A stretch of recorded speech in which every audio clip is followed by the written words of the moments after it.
consent, I have a revision, we'll get to it. Just we have to remove it. This is on consent, isn't it? Oh, no. Right. Someone put it in by mistake.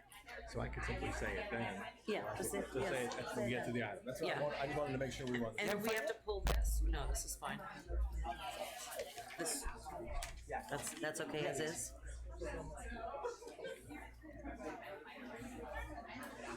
Okay, Okay, so I'll just wait till I get to that. yeah, that's fine. Okay. Timings, if you. Madam Mayor, it's 6 o'clock. Okay. Good evening, everyone. We got a full house. Love to see it. I'd like to call this Tuesday, April 4th City Commission meeting to order and ask the clerk to call the roll, please. Mayor Pam Triola. Here? Vice Mayor Scott Maxwell. Here.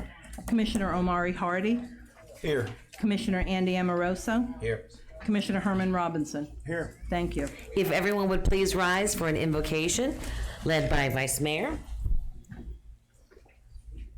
We meet to serve our community, to use our resources wisely and well, to represent all members of our community fairly, to make decisions that promote the common good.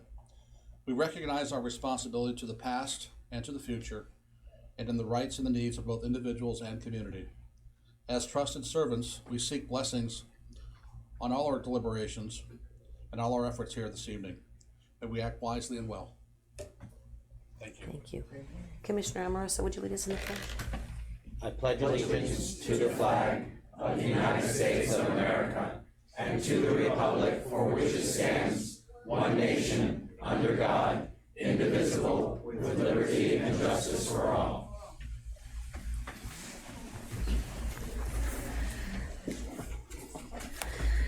Thank you all so much. If you would just check your phones and make sure they're in the off silent position, that would be terrific.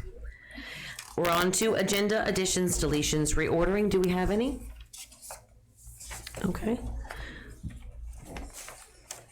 We have to approve the agenda? There's no changes? No. Okay. Presentations, moving on to 5A, a presentation by the CRA. There you go. Welcome, Joan. Thank you. We have new microphones just before, we have new sound in place today. So hopefully you're hearing us at home and here in the chambers clearly. And they've been adjusted, so from the dais up here, 5 to 10 inches away, and you should be heard nicely. And down there, we should be able to hear you clearly. So I'm excited about that, but just keep that in mind. Talk straight into the microphones. Commissioner Amoroso? As the liaison to the CRA, I asked Joan if she could come and Speak into the microphone, please. There we go. He already checked it. So. I asked Joan if she could come and update us on all the great things the CRA has been doing in the last 6 years. We have 2 new electeds that may or may not know everything that the CRA and its staff does. Again, I want to remind you that the CRA is made up of 4 staff members. They do now have a couple part-time staff members. But again, you know, all the great things that you see that the CRA does and that you're going to see tonight is done by 4 individuals working with the city, closely with the city, and just some great things that they've done. So just wanted to make sure everybody was updated on that. Thank you. Thank you Joan? so much, Commissioner. We'll start the presentation. Are you ready? Don't ask me how to put. There you go. Okay, awesome. Great, thank you so much. Just a little bit of an overview especially for our 2 new commissioners on exactly what a CRA is. It's a special district of government that's created through state statute, chapter 163.3. It's specifically created to obviously eliminate slum and blight, and we'll get into a little bit more of exactly what that means to us here. We are governed by a 7-member board of commissioners, and the commissioners are appointed by you, the commission. I have actually 2 other staff members that are full-time, and they are with me today. That's Emily Theosadakis and Chris DeBrose. And then we also have 2 part-timers. Just to go over a little bit some of the CRA responsibilities. We are charged with promoting redevelopment in this district. That includes obviously acquisition, assemblage, demolition, redevelopment of sites. We are also charged with creating new housing opportunities, which we've done considerably over the last few years. And mainly, we are here to increase the values in the district, because that increase in values is actually what funds us to allow us to do more redevelopment projects, thus raising the values again. So we'll go over a little bit. I apologize for this slide. It's not the clearest, especially on the giant screen.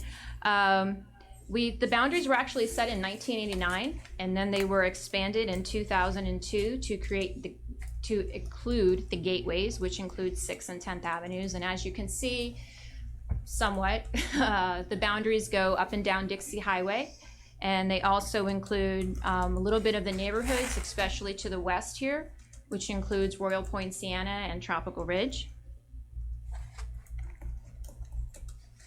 Just a little bit of why you would create a CRA. Well, you would do it specifically to fund redevelopment projects. We have a TIF, which basically is laid out.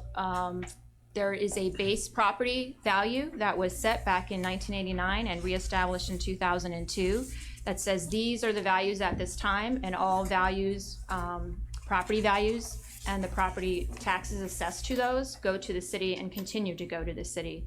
But anything above that goes to the CRA, and only if, obviously, we help to improve those values. So we get those property values from the base to whatever we improve it to. And there's a better explanation of TIF on the next slide. But, you know, a lot of people kind of talk about all the money that the CRA has. And at one point, we did have, you know, considerable TIF. It was about $4 to $5 million. That was cut in half a number of years ago when we brought up the fire MSTU, the special taxing district for the fire, and then we had double homestead exemption, which also hit us. So our values have cut in half. We get about $2 million a year as of now, and half of that money comes from the county. I'm going to dive a little bit into some of the programs and projects that we're working on currently. Back up one. No, go further. In that next one. There you go. Oh, well, there's a problem. Okay. We'll just go through it. So some of the CRA programs that we have been working on for a number of years, and also some of the newer ones that we've created this year to kind of, you know, shake things up and kind of see what really works best for our community, include the community facade, commercial facade, tenant improvement, public infrastructure grant, microloan programs. We have small business loan programs. We have residential conservation and rehab program that we work on with the utility department. And we also have a new residential loan program, and we'll go through those briefly. The first slide here shows Matthews Brewing Company. They're actually a recipient of our tenant improvement grant. It will be located, or is located, on 130 South H Street. The developer there, Matthews Consulting, is actually assembling a number of parcels there to add some parking and some more development to the project. It is the first craft brewery in the new artisanal industrial area here in Lake Worth. I just beer.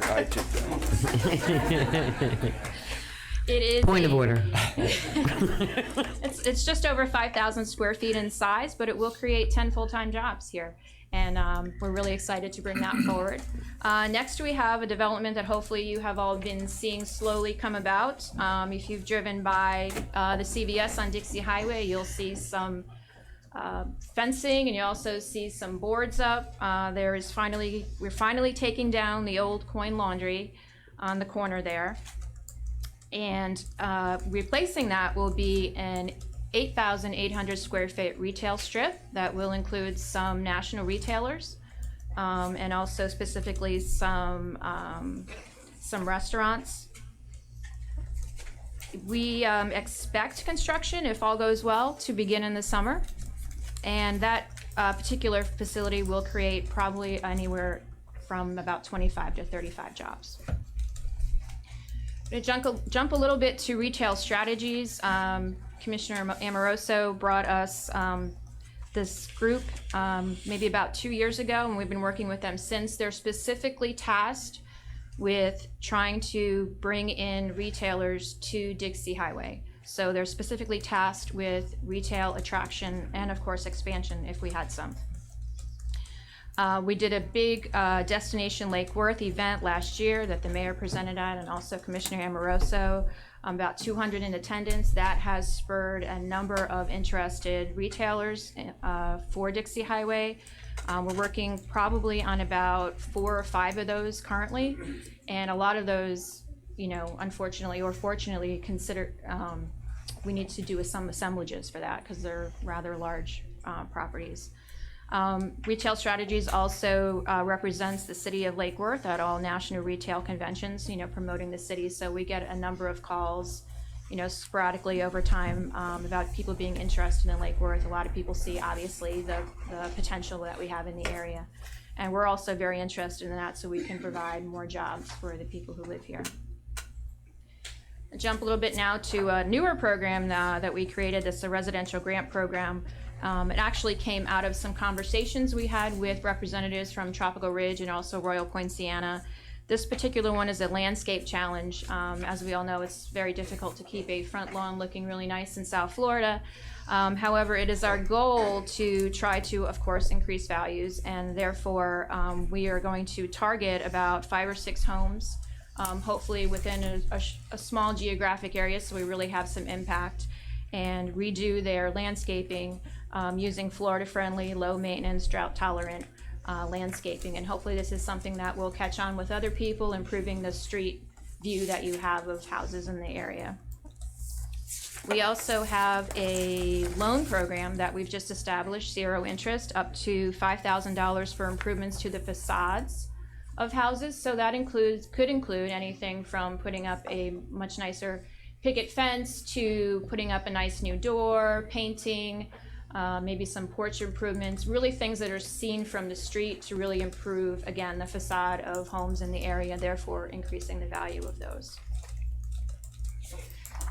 This next slide, we're kind of jumping a little bit around, but this actually gives you an idea of how much research and work we put into seeking outside funding. We wouldn't have been able to do what we have done over the past 8 to 9 years without considering outside sources.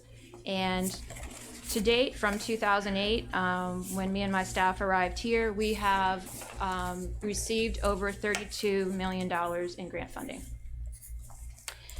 And that, you know, definitely helps us carry out our activities. You know, $2 million a year, and which has been lower over the past, you know, few years, doesn't go very far. But I can tell you that in the last 5 years alone, we have raised values 70% in the district. Another thing that we've gotten into that's really kind of taken off in the last year or so is welcoming new businesses, and the commission has been fabulous in helping us do exactly that. We no longer have a chamber. We would like to kind of keep it within the city of Lake Worth and have our own representatives come to these grand openings. So just a few of them, as you can see, All Flowers, which is on North L Street, Studio Cafe, which is 410 2nd Avenue, and just on the last 6 months, we've helped open 10 new businesses within the city.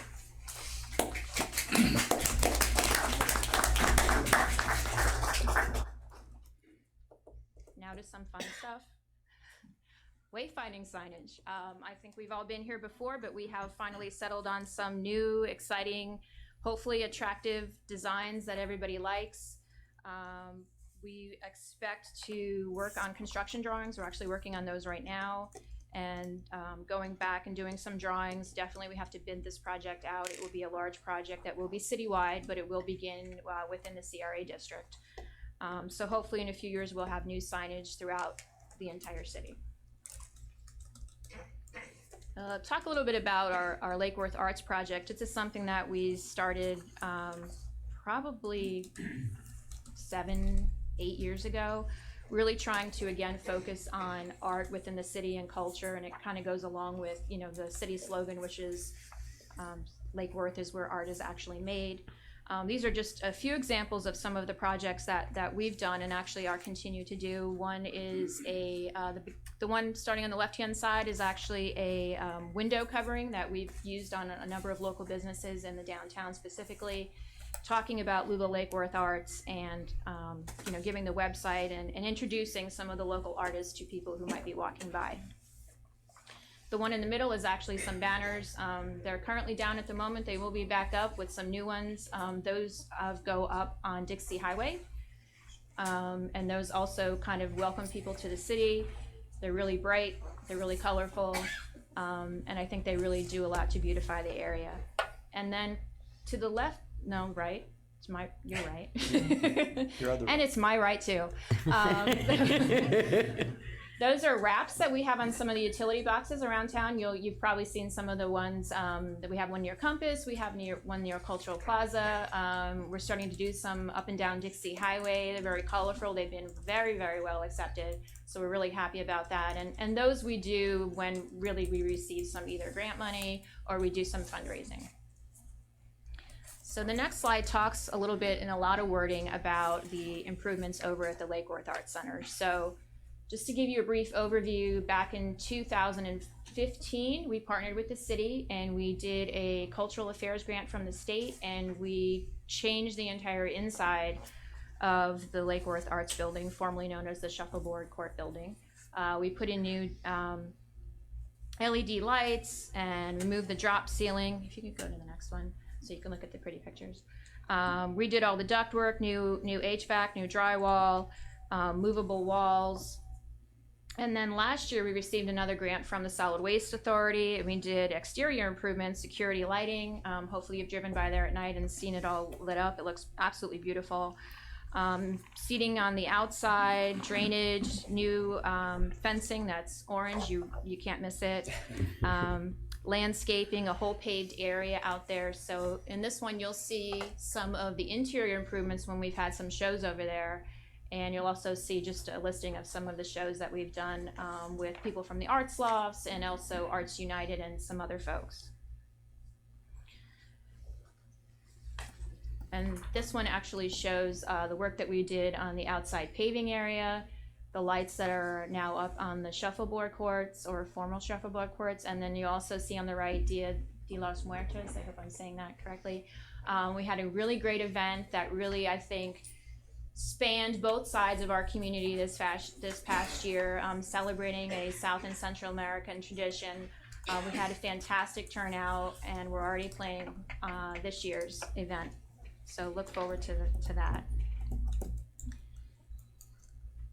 Wow, okay. Downtown beautification, there's so many really small things, and I don't want to take up too much time or bore you with it, but at first we went out and we painted all the planters the Lula colors. Maybe not everybody's taste, right? But they are bright, and you definitely see them and you remember them. And then later, starting I think last year, we decided to go out and actually tile all of them, which is a lot less maintenance, and they look absolutely beautiful. And we have 2 local artists that are working on some of those for us. So our goal is to raise enough money over the next year or so to try to hit as many of those planters as possible, both on the east side and the west side. We put this slide in here not because we really had much to do with the creation of the Ben Zeiton Center. That was really a city project, but just to kind of give you an example of some of the partnerships that we have created that really further Lula Lake Worth Arts and further the whole idea of Lake Worth being a place where art is made. So we have done several projects with Ben Zeiton. We have also done projects with the Historical Society and the Cultural Council, and we do what we can to try to partner and leverage as much as possible to try to promote Lake Worth as this place where art and culture really kind of comes to life.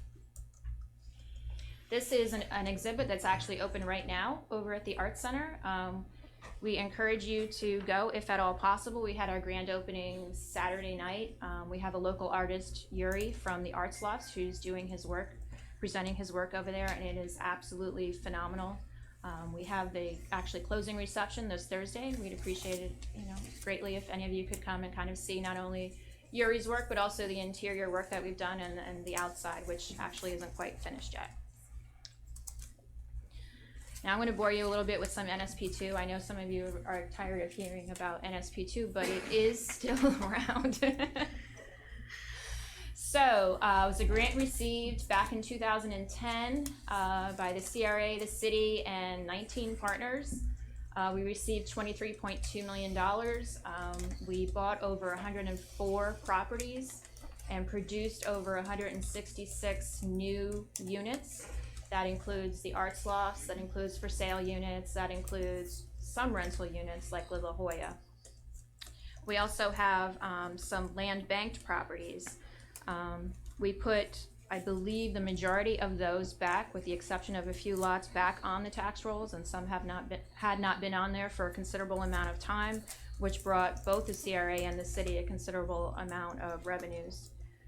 And values rose dramatically in the neighborhoods. You can go to the next one. We actually, this is not the right presentation. We actually have 3 homes under development right now regarding NSP. We have 3 single-family homes. Those are being built in Royal Point, Sienna, and they are being sold for anywhere from $200,000 to $250,000, which is phenomenal, because when we started this program, we had a hard time getting financing for a $70,000 home. So values are definitely raising. We also have some land bank properties that you'll probably see up and down Lake and Lucerne Avenue, and our goal for that is to really try to attract more development and create some assemblages along there, so we can create some real nice mixed-use projects on those corridors going in and out of the city. This is another site that we're using NSP for, the Urban Arts Lofts. That is the former health department building right across the street from the Art Center. That building no longer exists, and we hope to break the ground for new 8 live-work units next month, and also 3,000 square feet of commercial space. This is a project we are doing along with the City Neighborhood Renaissance with some HUD money, and we already have a number of artists already signed up for that, so we're really excited about that. Screen on the Green, this is something we've been doing, I think, maybe the past 2 or 3 years. It's been very, very successful. Really well accepted by the community, where we you know, it's really kind of simple. We just put on movies in the park, basically. But we do family-friendly events, and some people come and, you know, do some fundraisers for nonprofits or for their neighborhoods and such. And it's again, a partnership we do with the city. And we try to, you know, get as many people out, going around the downtown, spending money, raising values, etc. Another event that I mentioned earlier that we're already planning is Dia de las Muertes. This one would be November 4th of this year. We have a number of people already very interested in it. We are doing our best to do fundraising, making it even a bigger event than it was before. Very excited about it. Please mark your calendars now while it's still open. And that's just like a sampling of some of the events we do. We do a number of events, and Commissioner Amoroso can probably talk a little bit about that. Although I say we're not an event organization, we do our best to try to lend a hand when we can. This is actually an example of one of the projects we did over in Tropical Ridge neighborhood. We did a fitness zone that was funded through a federal organization. We also did a playground, as you can see in the back, that was funded through Snapple. And then we also did some, looks like some kind of plantings. No vegetable. Yes, thank you. That we did with another nonprofit. And there's a lot of other things that we're working on, including the 5th Avenue Greenway that some of you know about. We're doing a master plan with the Cultural Council that I believe Jan talked about just the other week. We're also working on Healthy Lake Worth. But I just wanted to give you just a brief overview. Hopefully I didn't take up too much time. But if any of you would like to meet with me, I think I've reached out already to try to schedule some meetings. If you want any more specifics, please feel free. We're over on J Street. Stop by at any time. Or I'm happy to come over here and meet with you and give you a little bit more details on things like our budgets and projects and things like that. Thank you so much. Any commissioner questions? Vice Mayor? Thank you, Joan, for your presentation. And I never get tired of hearing about the NSP2 program. It keeps giving. No, and seriously, Yes. that the income that you generate from that going forward can be used to build additional homes. Is that correct? It not only builds additional homes, it also does demolition of blighted properties. and also creates the possibility of creating more jobs. What you failed to mention about the NST2 program is that Lake Worth and your organization was recognized by HUD in a very special way as being, I guess, the standard, the gold standard bar, if you will, for these projects around the country. And I think that, once again, we should show our appreciation and gratitude by a round of applause, because you guys did a heck of a job. Couple quick things. You mentioned window coverings during your presentation. It brought to my mind that it seems to me we have an ordinance on the books that require vacant downtown business shops to have coverings in their window. Is that correct, City Manager? I believe so, Vice Mayor. But it hadn't been enforced, I don't think, Yeah, I until think recent. we might want to revisit that and see if we can get some of these vacant businesses to get their windows squared that. away. And I'm sure there's enough talent in this city in terms of art. Maybe folks could donate some of their art or whatever to spruce up the windows. The planters, I agree, the colors are a little, but the new tiling is pretty cool. Glad you And like the it. question I have, yeah, the tiling is really nice. And the question I have for you is, how many more of these planters do you have to tile, and how much does it cost to tile them? And have you considered, I don't think you can do this, but have you considered reaching out to the local businesses and say, will you sponsor a planter? And we'll put a little nameplate or something on your planter. We actually haven't thought about that. We have done some fundraising for it, and I think this year we're going to do the Additional grants. Great Give, thank you very much, where we reach out and have people just donate money towards it. But I believe we probably have a substantial number left to do, probably about 20. And my hopes would be that we could actually expand it and maybe have the planners go further down on both Lake and Lucerne, both east and west. Well, if you develop that type of a program where you get sponsors or whatever the heck you want to call it for the planners, maybe you could consider doing Dixie Highway. I know Commissioner Burns had taken a bunch of us out here not too long ago with paintbrushes in the morning and some high school kids and painted those trash cans.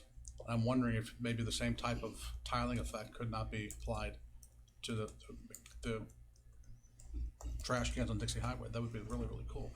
I just want you to know that I was in charge of orange. I saw those pictures. I can't erase that from my mind. And I had to go back and do the rules. And you had to go back and do the roof. I get you. But anyway, just those are a couple of my thoughts. And thank you so very much for all that CRA does for the community. You guys rock. You're small but mighty, and you make an impression everywhere you go. So thank you so much. Our pleasure, thank you. Ditto. Yes. I'd just like to add some comments from staff's perspective as a city manager and working with Joan. Since I've been here, we work very closely with the CRA, and we greatly appreciate their talents, their skills, and their willingness to pitch in when it comes to any kind of project. So I just want to say our relationship and working together with Joan and her staff has been phenomenal, and we're really appreciative to have her in the city, working with the city. I agree too. I want to thank you all. You all do such an amazing job, and to your part-time employees too, who often look like full-time employees because they're everywhere. You see them too. Focusing on a lot of the projects, I can only speak for my own self. West of Dixie Highway.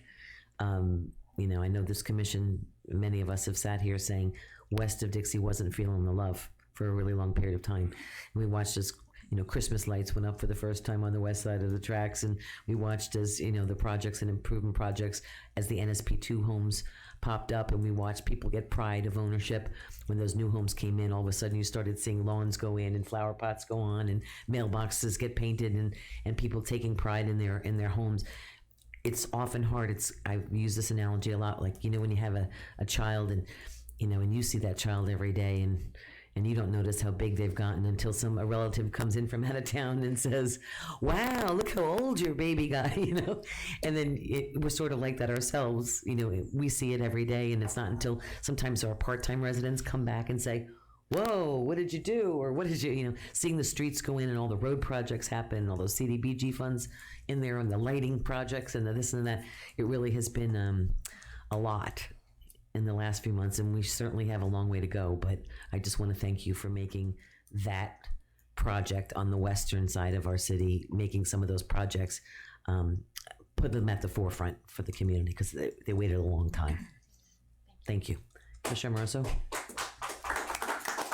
And in closing, I just wanted to say, as your liaison to the CRA, Can I hear you? I don't know Okay, sorry. what's going on. People tend to forget. You know, years ago when I sat on your board prior to being elected, we brought the new Publix to town.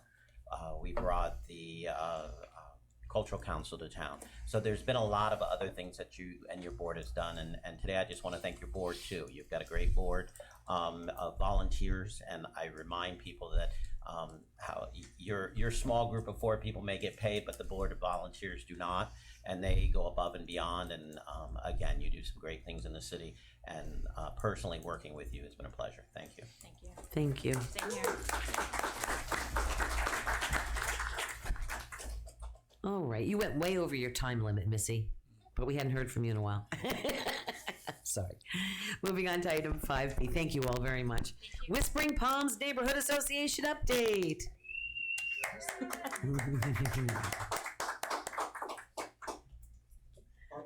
Part one. We're going to try to keep this under 10 minutes. First of all, my name is Erica Cooper Haddon, and I'm the president of the Whispering Palm Neighborhood Association. And we thank you guys for having us here. The Whispering Palms Neighborhood Association is a group of concerned citizens associated with a neighborhood that is proud to boast 2 public schools serving children in grades pre-K through 12, 1 convenience store, 2 child care centers, 1 feeding program, 1 nursing home, 2 barbershops, 1 laundromat, 6 churches, the Lake Worth Solar Energy Project, the Osborne Community Center, and the newly renovated Norman J. Wembley Gym.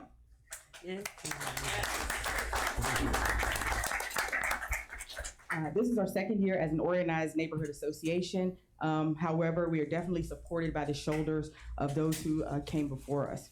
As a new organization, we created 5 annual goals, which we quickly understood would be more like a 2 to 5 year plan. We know that every culture or every society consists of education, government, the media, arts, business, family, religious, spiritual, social organization. So with this in mind, we're making efforts towards those 5 goals, and I'm going to briefly go over them. Our first goal was to beautify our neighborhood.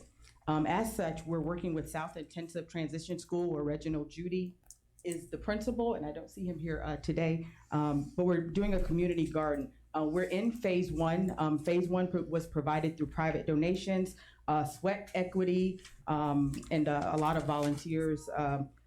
Phase 2 is provided by the REAP grant, and you'll see some pictures of that later. We also had a neighborhood cleanup this year, which was organized by Pastor Cato, who is the pastor of New Hope Missionary Baptist Church. And we're also happy with the progress that you guys are making on Barton Road along the west end of our neighborhood. We thank you for that. The second goal was to support the sick and elderly in our neighborhood. In collaboration with Arts and Education, we visit nursing homes to provide music services on Saturday afternoons.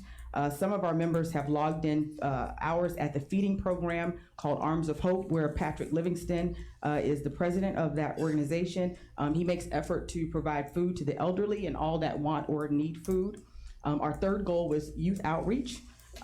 We have helped provide little free libraries. We have one For the Children, where Mrs. Reggie is there. We also provided 50 chickens through Patrick Livingston and former Commissioner Priscilla Taylor to South Intensive Transition for Thanksgiving. We were able to give each and every one of those students a chicken to take home for the holidays. And that is a 6th grade through 12th grade transition program. Again, the community garden is there at South Intensive, where the children are learning about how to grow their own food so that they know that their food does not come directly from the Publix or Winn-Dixie Shopping Center. Our fourth goal was to reduce crime and promote neighborhood unity. So working with the city, we were able to get lighting installed in dark areas where our community members wanted them, and we thank you guys again for that as well. We definitely believe in making the call, y'all. We speak with the PBSO regularly, at least once a month. They come to our meetings. We're currently writing a REAP grant for the neighborhood watch signs so that we can get those up and running. And at our last meeting, we were told that the crime rate is declining in our area. So we're happy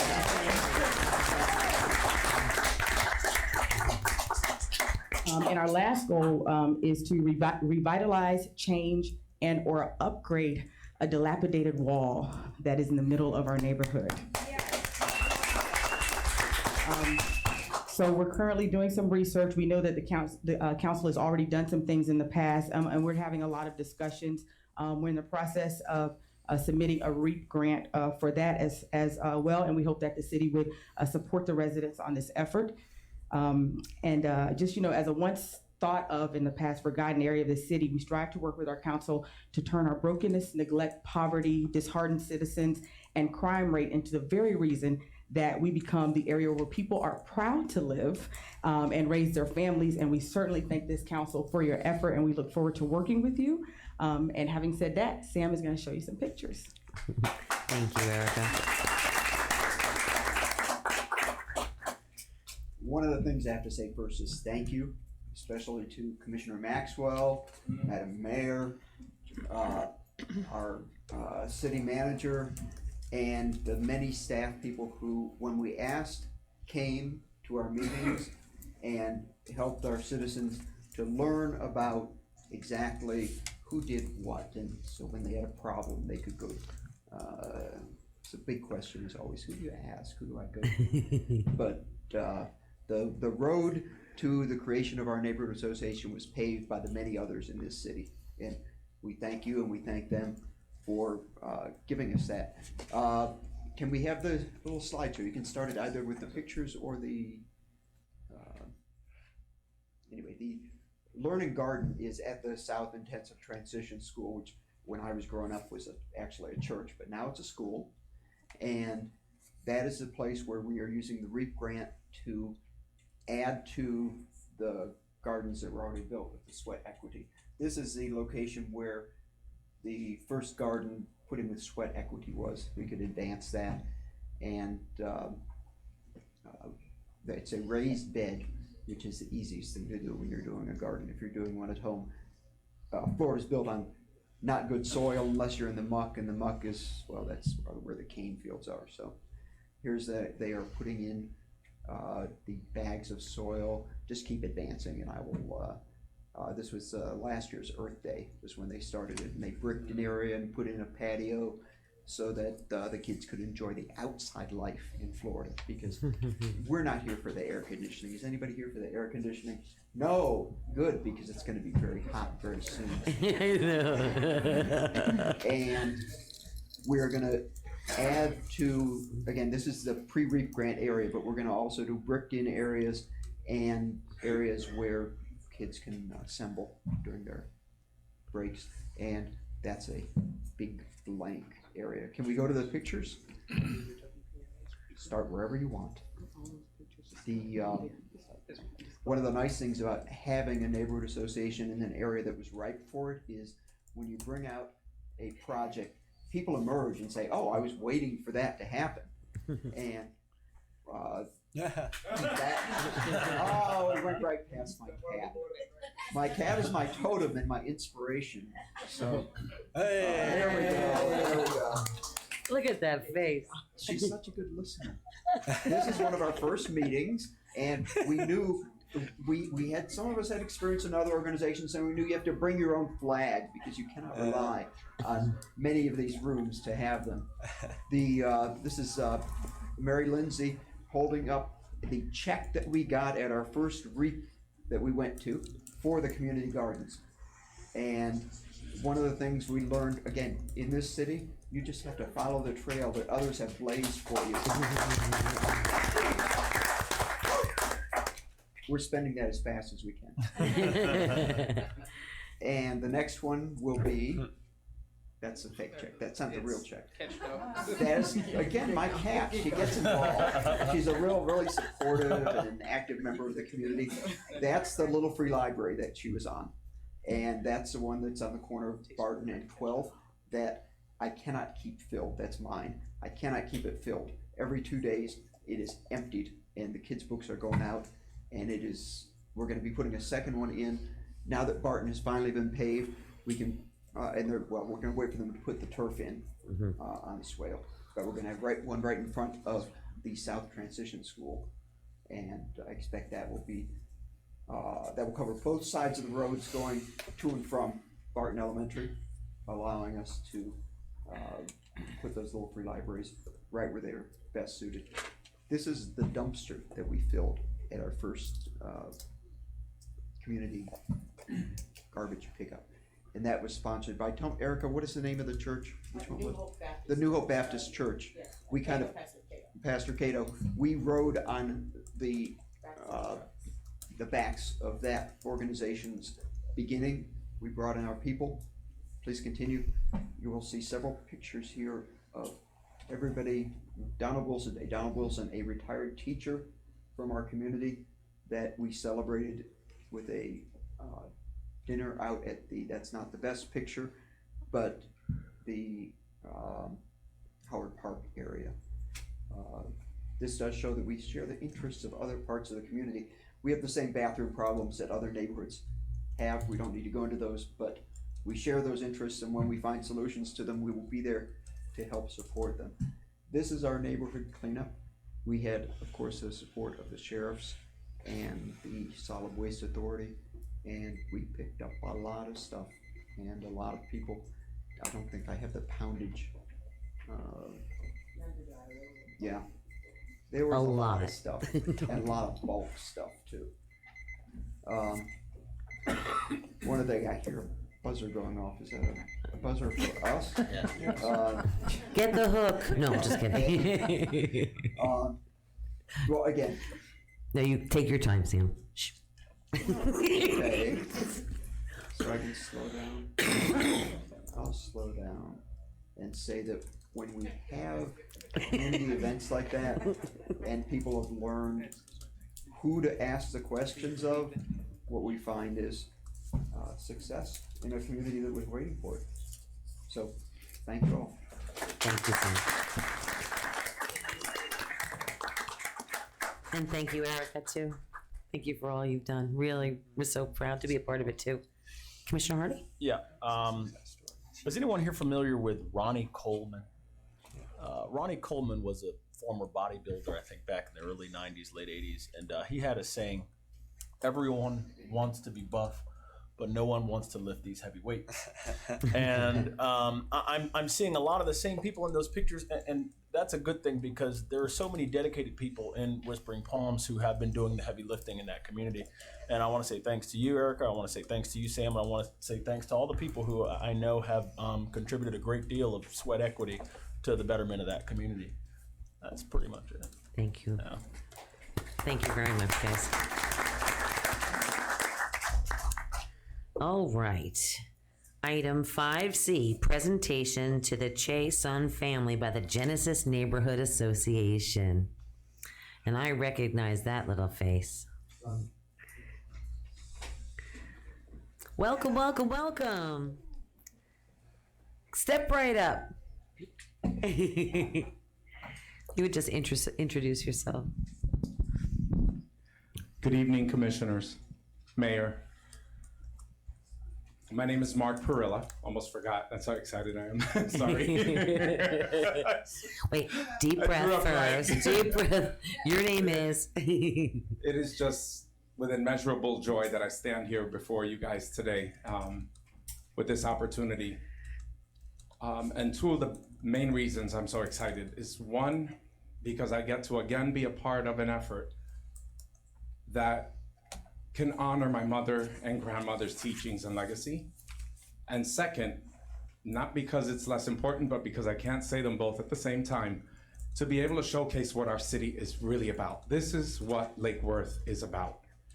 And this is one of the reasons why I fell in love with this city. I'm gonna start with letting Wendy read her letter to you, and I'll explain briefly what happened. Wendy? Welcome, sweetheart. Welcome, welcome. We're so glad you could join us today. Will you let them know what your name is? Hi, my name is Wendy. And today I wrote a card for Robert. This is for the robbers. Please do not steal in our house. There are good kids and people in this house. We are people that do not steal. We are sad that you have been stealing in this house. You are not the only one that has feelings. We all do. Right now I feel sad that you robbed our house. My dad is working so hard and you are not. You are just stealing stuff. Tell me what you are stealing and I will help you be a good person. You think this is a joke, but it is not. If you start being nice, you will have friends that will be nice to you. If they are not nice, just go with somebody that is nice. I hope you will have a better life. Bye, Wendy. And I hope you will change and be good. God will forgive you.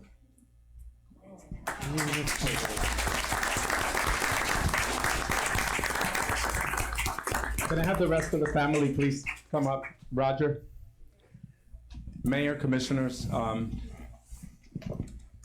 I wouldn't be who I am if I didn't take this opportunity to give a brief history of how Genesis was born. It was born in that room back there one evening at a meeting that then Commissioner, but now Vice Mayor Maxwell, organized with 11 Haitian pastors from District 1 and myself. And he did not leave there. You can ask Paula, because she called several times, where are you? Nearly 1 o'clock in the morning. But we left there with 2 neighborhood associations incorporated and a list 3 pages long of concerns. That's where Genesis was born, thanks to Scott Maxwell's efforts at the time. And he has always been a part of all of our projects that you can see at genesislakeworth.org. Because if I try to detail them all now, we take up all our time. And there's something more important now. This family bought the home next door to my mother. Now, this home had some history for 3 years, and the sheriff was well aware of this home because many times I called. There had been arrests there. It was a drug house. There was more recently, a couple of months ago, a fatal heroin overdose. And the father finally became aware of the daughter's proclivities, and he sold the home and institutionalized her, and this family bought their first home in our country. Okay? After 9 years of being here and working hard, within a week, that house looked, I didn't recognize it. When I came to visit my mom, it was painted. The front lawn looked beautiful. And in less than a week, they were burglarized. Now, my mom had told me, and I didn't pay too much attention, building a new home, new job, and I was just like, Mom, you know, here are some numbers for the sheriff. Maybe there's some kind of resources at the county level. But a couple of days later, I stopped by to visit Mom, and Wendy was there visiting, and she read me that letter. And that was my call to action. I could not ignore what had happened. So on that note, I organized the GoFundMe page, and it was successful beyond its boundaries. We set a goal. I sat with Jose Antonio and asked him, what would you estimate to replace all your items? And we wrote a list, and we checked on the internet and found the prices of what it would cost to buy these today, and the cash and the jewelry, and we came up with a number, $3,500. Well, we surpassed our goal, and the GoFundMe was closed at $4,405. When I came with the excitement to this young man right here, and I told him, we did it and beyond, you know, and I told you in God's name we were gonna do it, but now I can confirm it. I showed him my phone, and he said, no, that's too much. I only want what it would take to replace what was stolen from me. And I want the rest to go back to Genesis so you can help another family the way you helped me. Here is a hard-working man who has just been burglarized. We could have used that extra $532 because with the new addition to his family, the beautiful Jennifer that was born shortly after that burglary, and he donated that back to Genesis thinking about helping another family. So do you wonder why Wendy has the kind of values she has that she could write a letter like this? And on that note, well, this is the live check that you can take to the bank in cash. On behalf of Genesis Neighborhood Association, here is a check for $3,500 to replace their stolen items. And you know me, Pam, I had to be a showman. And here is a check that was donated by Roger Manning from Banyan Printing. When I called and asked how much it would be, the young lady called me back and said the owner found out, he had seen the news story at your neighborhood association meeting. He found out what that check was for, and he gifted, thank you, Roger Manning from Banyan Printing. Thank you so much. He gifted us the printing cost for this check.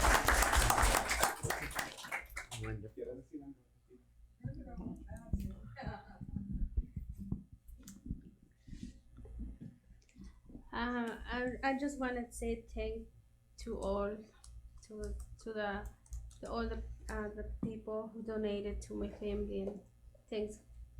God bless them. So thank you so much. Thank you. This is Lake Worth It.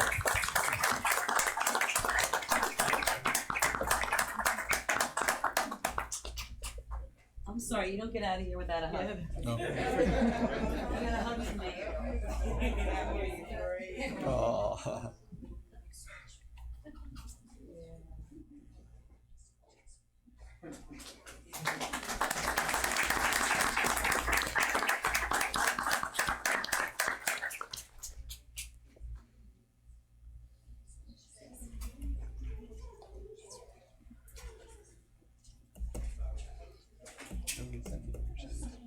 You'll get that the bigger seat.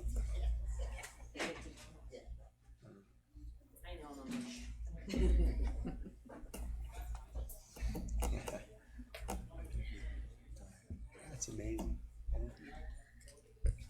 Okay. Ooh. Item 5D.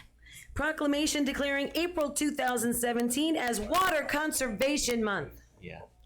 I don't. Do we have people here? There you are. How's Brian gonna follow this? Good evening, Mayor and Commissioners. Brian Shields, Water Utility Director.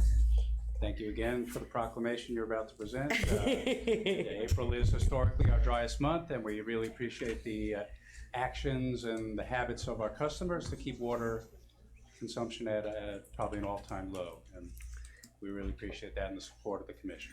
Oh, thank you, Brian. Here is our proclamation. Whereas water is a basic and essential need of every living creature. And whereas the state of Florida water management districts and the city of Lake Worth are working together to increase awareness about the importance of water conservation.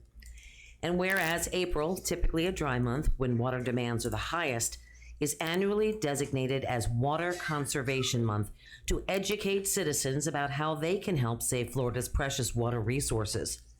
And whereas the city of Lake Worth encourages and supports water conservation through various educational programs and special events. And whereas every business, industry, school, and citizen can make a difference and help by efficiently using water, thus promoting a healthy economy and community. Now, therefore, I, Pam Triolo, Mayor of the City of Lake Worth, Florida, by virtue of the authority vested in me, do hereby proclaim April 2017 as Water Conservation Month.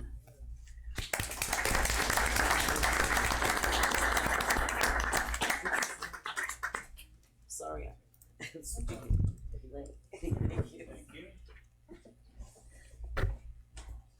And next, we have a proclamation declaring April 2017 as Water Professionals Month.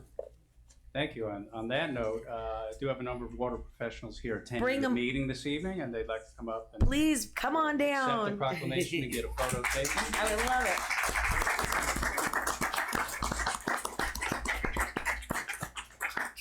We have a number of current Lake Worth employees as well as former Lake Worth employees, and some of my former county employees are here as well, representing the Florida Water Pollution Control Operators Association.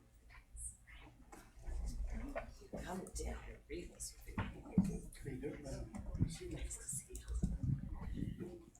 Wow, what a great turnout. Thank you.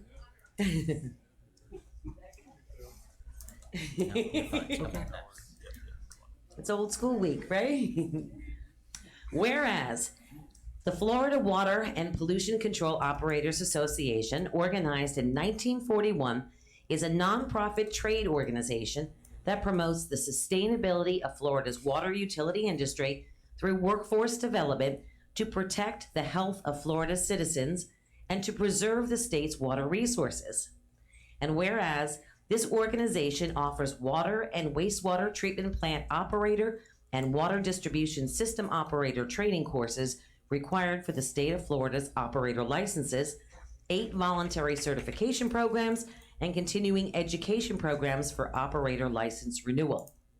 And whereas This organization, in recognizing the importance of the Florida statutes and administrative code that regulate the water industry, acts as a liaison between the Florida Department of Environmental Protection and industry personnel.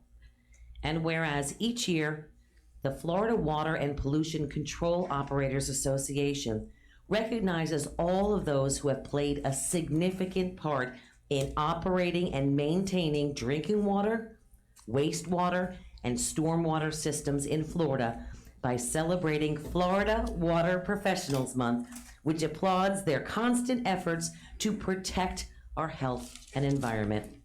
Now, therefore, I, Pam Triolo, Mayor of the City of Lake Worth, Florida, by the virtue of the authority vested in me, do hereby proclaim April 2017 as Florida Water Professionals Month. Congratulations.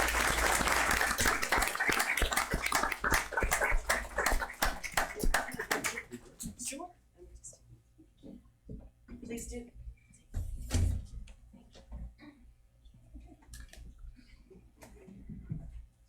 Thank you, Madam Mayor, for that great presentation. Thank you, City Council, for inviting us. We have a big group here. I am the publicity chair for the state of Florida for the FWPCUA. My name is Phil Donovan, and I'm accompanied by Dennis Menace, who is our director of RegionSec. He took my place because I'm termed out. So I'm taking a break. He's taking over. We have Vince Munn, who's the chairman and supervisor of Palm Beach County Utilities. He's over all the water plants from Palm Beach County. We have Patty Brock, one of the first female operators in Palm Beach County. And she is the secretary treasurer for the region. We have Jessica Hill, who is the young upcoming star. She's the secretary treasurer elect, and she's in charge of education. And the purpose of the Operator Association is there's an army of volunteers that goes across the state of Florida to train water utility workers to best practice for making good water and removal of wastewater. And we have Bob Douglas over there, who used to be the former supervisor of Lake Worth Water Plant. He's holding the proclamation there that the governor sent us today. Could you show it to everybody? We got a proclamation from the governor of the state of Florida today. And Gary Baker is an old friend of mine. He's the youngest person to get the position of director in the state of Florida. I was hoping he'd stay involved, maybe the youngest president, but Gary had some good times with me going to state meetings. And we have Timothy Sloan next to him, who is the supervisor of the water plant now. We have Virg Proctor, who's worked with me many years, came from Seacoast Utilities. Behind me, we have Brian Shields, the current utility director. And I'll introduce my assistant director, Julie Parham, and my executive secretary, Pamela Sawyer. Sorry, I didn't know we were. Thank you so much for inviting us.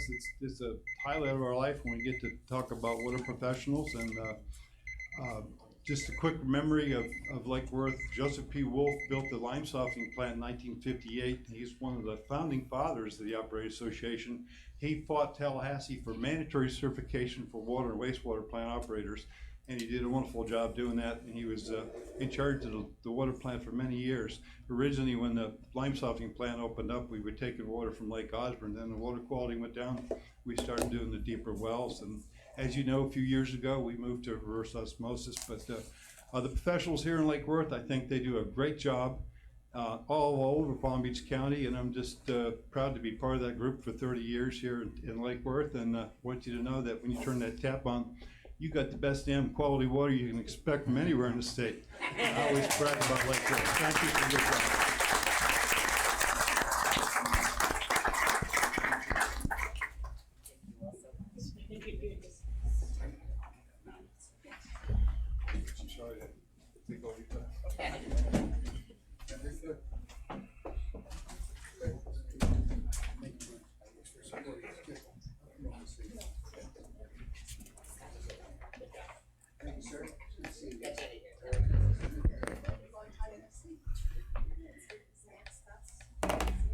All right, moving on. Our final presentation by Marianne Weber regarding the success of the Street Painting Festival. Hey! Woo!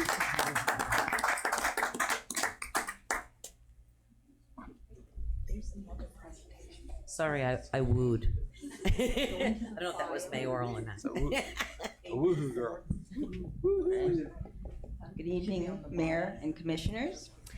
Nadine and I are here tonight to express our gratitude to the City of Lake Worth for its support of the 23rd Annual Lake Worth Street Painting Festival. Over these past 23 years, the festival has grown, far surpassing the vision and expectations of its original founders.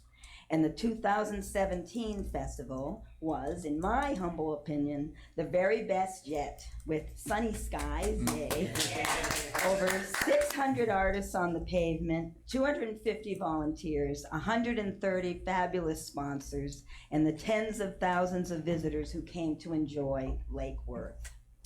Thanks and praises to all the public works and city departments for their enthusiasm and dedication in making this year's festival run so smoothly and efficiently.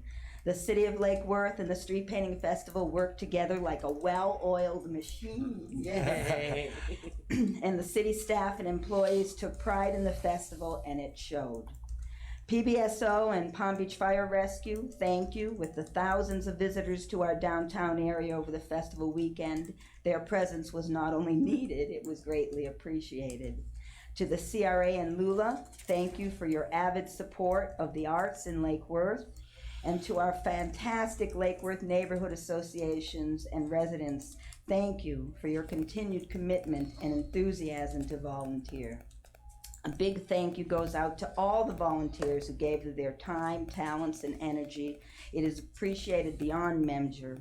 Volunteers are the backbone of the event, and the festival can't happen without them. A special thanks to Shona Murphy, our volunteer coordinator, and to Tom Meddy, who spearheaded the collection of over 600 Tourist Development Council surveys during the festival and is now working diligently to get them all recorded. Talia Lerman, our Children's Meadow coordinator, and her fabulous volunteers for taking charge of the children's creative space area. And to Nadine, for her ever-ready battery-like energy, her generous and kind spirit, her integrity, and her profound commitment to the festival and to Lake Worth. Nadine is the logistical arm of the event that pulls it all together. There are so many more to thank. The list goes on and on. Thank you. Each year, the Street Painting Festival partners with other charitable organizations as part of its mission to give back to the community. And this year, the festival beer tents were manned by Denise Roser and her volunteers from Wheels for Kids. Wheels for Kids provide customized wheelchairs for special needs children and young adults in our county. All the tips collected went directly to Wheels for Kids, the tips totaling $3,382.13. Wheels for Kids also sold drink cozies during the festival, and all of those proceeds also went directly to Wheels for Kids. New this year, local business Padrone Flooring donated the use of their parking lot, which is located just off of Lake Avenue by the railroad tracks. The use of that parking area not only helped to alleviate some of the downtown neighborhood traffic during the festival, but the best part is the Lake Worth High School ROTC cadets manned the lot both days of the festival, collecting $10 per car, raising a total of $8,910. Proceeds with the Lake Worth ROTC. So that was thank you, Padrone Flooring, for your community spirit and generosity. I want to mention, where are the photographs running? Where's the? I'm waiting for him to put it up. Oh, There he is. Here we go. Okay. I thought they were going all this time. Okay. I want to say thank you to the wonderful photographers for the photos being shown here tonight. There are our festival photographers, Robert Dreverman, Craig Hudashul, and Jim Stafford.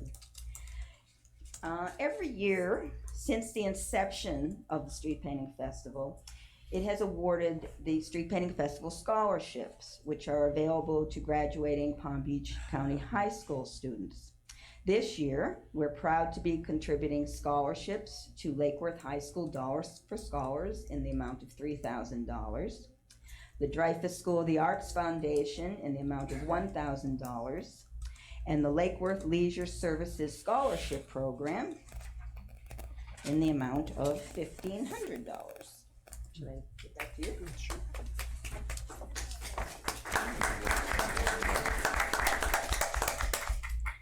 You know, in my role as artist coordinator of the festival, I have the distinct privilege and pleasure of working with and bringing these creative and passionate artists together in Lake Worth for 2 very special days each February. And it never ceases to amaze me that these talented and unique individuals of all ages are willing to get down on their hands and knees to volunteer and give of their and share of their time and of their talents. The Street Painting Festival has been a source of artistic inspiration that for the past 23 years has not only inspired, it has encouraged, motivated, and affected the lives of thousands of individuals. The Lake Worth Street Painting Festival was first conceived back in 1994 by a small group of Lake Worth residents and their motivation and intention to revitalize their city, to make Lake Worth a place where people wanted to come to, a place where people wanted to live, a place where people wanted to work and to play, where people are community. And for 23 years, the Lake Worth Street Painting Festival has continued to work to do just that. Let's look forward to 23 plus more. And thank you, Lake Worth. We're a team. We are. Thank you so much.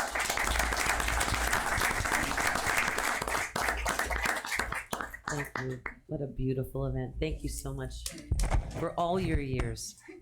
Can I make a couple of comments, Mayor? Sure. Obviously, thank you so much for the donations to the REC Scholarship Fund. That'll go a long ways. In working for the past 5 years and trying to get these events really right, the Street Painting Festival is the premier event for the city, and we have been trying to improve how that functions in our downtown. And I want to say that staff and the crew and Marianne and Nadine and all the folks they got it right this year. And I think we learned a lot over the last few years. It truly did run really well. And thank you so much for your comments. It's a great event for the city. It's our signature event. So thank you. Commissioner Robinson? I just want to say Talking to the microphone, I'm sorry. thank you for starting this way back 23 years ago. And if you want to mention the group, the small group that took the initiative to start that, I'd appreciate it. Yes. Well, Erin Allen and her husband, Bo. Erin actually saw the event in Santa Barbara when they were visiting friends, and she came back, and she's the one who takes credit for the idea. It wasn't my idea. But you made it work. Erin Allen, Louise Seiden, Manuel Mesa, Andy worked on our committee for the first couple of years of the event. He was one of the first business owners that was supportive of the event in the downtown. I think Joyce Arato, who was our children's meadow coordinator, and Becky Youngman. Thank you, Becky Youngman, who was worked on the event. And I'm trying to think of who else. Your husband? That's basically the core committee. And they just Lake Worth people that came forward and volunteered. And seriously, can't thank you enough. It's a premier event, not only here in Lake Worth, but in the county. Thank you very much. All right, wonderful presentations we had today. Thank you all again for coming. All right, moving on to commission liaison reports and comments. If you can keep them brief, we had a pretty extended presentation section, but that's up to you. Vice Mayor, you want to start? Yes, please. Okay. Thank you, Madam Mayor, and again, welcome everybody. I see a lot of new faces here this evening. Welcome, and to this glorious chamber that we conduct your business each and every month.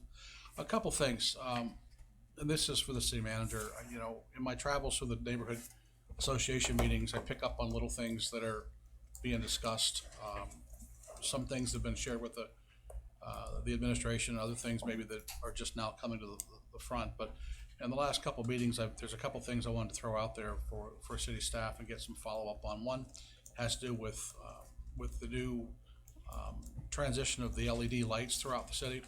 We put in a number of poles and new lights throughout the city, but some of them aren't quite done yet. They haven't hooked up the power.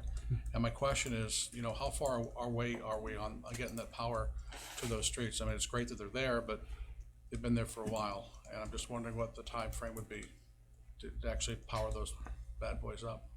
I'm surprised if we have a lot of those, but if there are, we need to find out which ones aren't working, and I can get you an answer on that specifically. Well, I was kind of curious about it because I know typically when we bring this to your attention, they usually get energized or whatever, if you will, in a relatively short fashion, but I just wanted to follow up on that. And just to clarify, you understand that the streetlights are being installed by vendors. Exactly. And then the in-between, if a pole had been installed and not hooked up, that's our side of the house to make sure that that's happened. So and that's what I'm speaking to. Right. That's exactly what I'm speaking to. Okay, yes, sir. And the other thing is, on the board up ordinance, when we issue a permit for a board up of a property, does that permit for board up automatically include the inclusion and the addition of a no trespassing sign from the sheriff's office? In other words, if I were to come in and order up, I'd like to board up a property, would the process also require that a no trespassing sign be put up? I don't think it does. I think that's has to be as another step. Is that something we can speak or look at? Because it just seems to me that if a property owner wants to border up their property, whether they're local or not, it would seem to me that they would want that extra benefit of PBSO oversight, if you will. If somebody's on their property doing something they shouldn't be doing. And I'm wondering if we should not make, if it's not currently a requirement, that we make it a requirement to look into that. Okay. And what else? The pool. I know we've got a couple new electeds here, and there's been some heightened banter in the community about what's the status of the pool. Now, as we all recall, we had a presentation here about a month or so ago, and I think there was a time commitment made of later this month or May or something for staff to come back with some additional information. Can you give us a little update on what that looks like? We do that in under my comments? Yeah, under city manager comments, just because. Okay. Yeah, In this that is the case, commissioner comments. in that case, I don't have a whole lot more. I'm just. Okay. Thank you so much. Thank you. Commissioner Hardy? I don't have much to say, other than that I went on one of the coolest field trips of my life. This week, I got the opportunity to go to our water treatment facility, which is a privilege, and I learned a lot from Mr. Brian Shields, who is an excellent director, and I'm glad that we have him, and I hope that we're able to keep him for a long time. And I can't wait to really work with Mr. Shields on shoring up our infrastructure here. I think it's really important. You don't have a city without good infrastructure, and so Brian gave me a little bit of an education as to our water infrastructure, and I look forward to getting more of that education. I'm going to the pump stations. I'll make sure I bring my gas mask. Yes. Yeah, master pump station, and we're going out to a well, which is really, really cool. So I look forward to that. I look forward to continue learning. Thanks. Thank you, Commissioner. Commissioner Mercer? Real quick on the no trespassing signs, just an FYI, because we deal with them all the time. Those cost $45. It's a separate program and they cost $45. So, moving forward, we can include it, but knowing that they have to go down, they have to do it, and they're $45. Okay. Yes, sir. I attended Palm Beach County League of Cities board meeting. I sit on their board. I'm happy to say I was reappointed to their board. So I was very happy about that.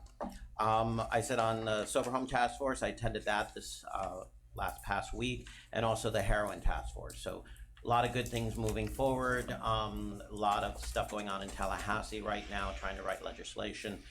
So all that's happening. on behalf of things happening in Lake Worth. I know Lauren and some of her staff is in the other room. I just want to take a moment to thank her. About 6 years ago, when I first got elected, one of the biggest issues was policy in the city. I know that her and her staff has been working on, and it's actually on our consent agenda tonight, for the new policy handbook. I just want to thank her and her staff and everybody that worked on it. Great job. It actually gives clear direction for staff and the different departments in the city. So thank you, thank you, thank you. Some great events coming up. We've got Reggae Fest coming up, April 21st, 22nd, 23rd. We've got the Easter egg hunt coming up on April 15th from 9 to 1. I expect all the new commissioners to be out there rounding up eggs with the children and helping out staff. Food truck invasion every second Monday of the month, and Evening on the Avenue, as a reminder, again, is every Friday. The month of April is kind of acoustics jazz month, so we've got some great bands coming out. So friends and relatives in town, have them come out. And our very own mayor celebrated her very special birthday last week while we were gone. So I just want to say happy birthday, and if you all join me in singing happy birthday. Here we go again. Happy birthday to you. Happy birthday to you. Happy birthday, dear Mayor. Happy birthday to you.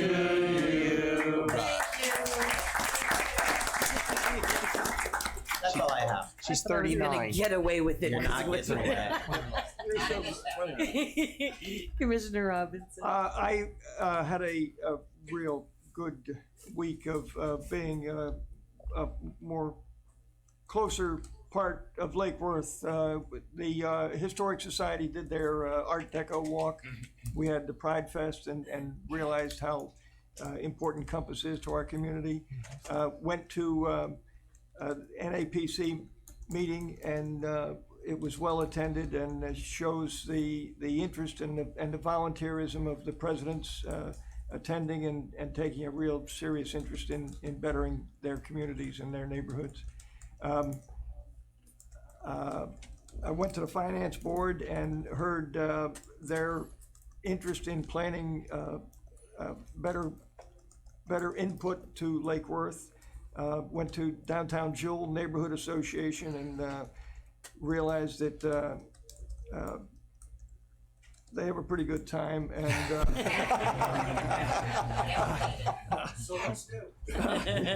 and also went to the, Brian showed me around I thought I was in a hospital at some point because it was so absolutely sterile, not sterile, it was sterile, it was clean. We should be very proud of the teamwork that I've experienced in City Hall, in the department, their team efforts. Each department is part of the bigger team that our team captain and coach have generated, and I'm really feeling good about working with Lake Worth. The Gulfstream has made some progress, and apparently we'll talk about the pool a little later. So that's it. But I just am so glad to be living and looking forward to the future in Lake Worth. Thank you so much, Commissioner. I'll keep it short. We had a pension board meeting. I sit on, I know it's not one of the liaison boards, but I'm the chair of the employee pension board, and I also sit on the board for the police pension too. So we had a meeting this morning. Our pension's looking really good. It is probably in some of the best shape it's been in the last 4 or 5 years. So I think that's, I'm looking forward to giving you a full report or having someone from the pension board. We have managed to, what is it? Not wash away the past couple of terrible years, smooth away some of the bad years, and we're in a really good place. We're also considering moving it from, how when you mortgage your house, you have a 30-year mortgage, and if you refinance it to a 15-year mortgage, you pay it off in shorter time. We're actually looking at changing it from 30 years to 20 years in payoffs of it. Our unfunded liability, We're spending more in funding for liability. We're going back to rates that we did when we were in much better shape. Not quite as good as we did in the 2002 years, which were extremely profitable in the city. But we're certainly smoothing our way out of those really big drops that our pensions took in 2006 and in 2009, I believe it was. So we're looking pretty good, and I'm looking forward to giving you a complete, or having someone come in and give you a good report on that, because it's finally looking good and smooth. I also just want to apologize. You know me, I like to be at everything. And the last 2 months, I've been kind of out of commission a little bit. I hurt my back, and it was probably some of the most pain I've been in a long time. And just when I thought I was getting better, I actually was taking trash out after walking the dog and tripped on a rock and fell on the bad leg that I had been rehabbing for the last. So please forgive my absence at the parade and other various city functions. I literally was horizontal for several weeks, and they carried me to a surprise birthday party my father came in town to, with my brothers flying in from California and New York and whatnot. But you know me, I love to be at everything, and I if people saw my absence as anything, please forgive me, but I'm on the mend. And I just want you to know that, you know, I've been there every year before that, and everything else included, and I will be there again. I very rarely have those kinds of things, but you know, I'm getting older. As this birthday reminded me. Thank you. But but I love you all, and I'm back in action. Well, let's move on. Public participation of non-agenda items and consent agenda items. Yes, Mayor. And if anyone has a new card in here, no, it's 2 minutes long, and the buzzer goes off. And we're gonna listen to that buzzer. Darren Engel, followed by Greg Rice, followed by John Faust. Darren Engel.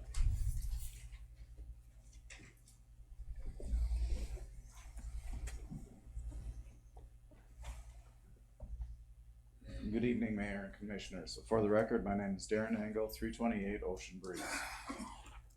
The reason I'm here tonight is for my concern that street design and improvements are not being reviewed by planning and zoning staff and P&Z board and HRPB as applies. When I asked planning and zoning staff recently, I was told that that was not their responsibility.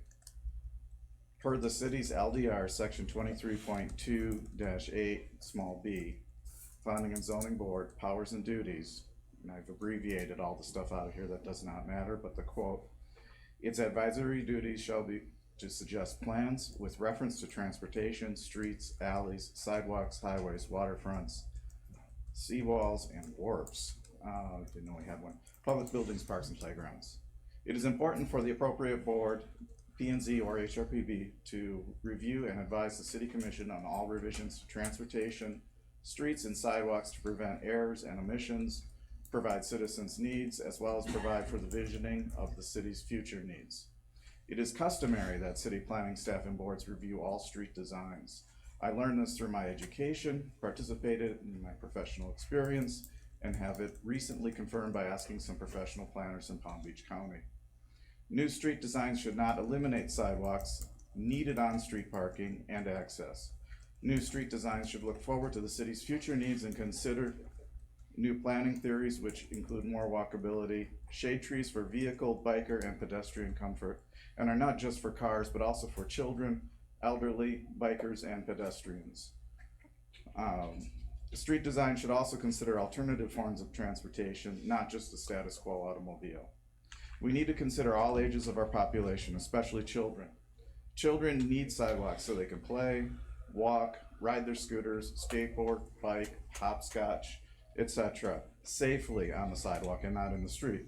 It is important to have neighborhoods that are safe for our children and those that are older and need to or choose to walk. If the sidewalk in front of my house gets ripped out, I won't be happy. Thank you. Thank you. Very much. I just really want to say something. This is...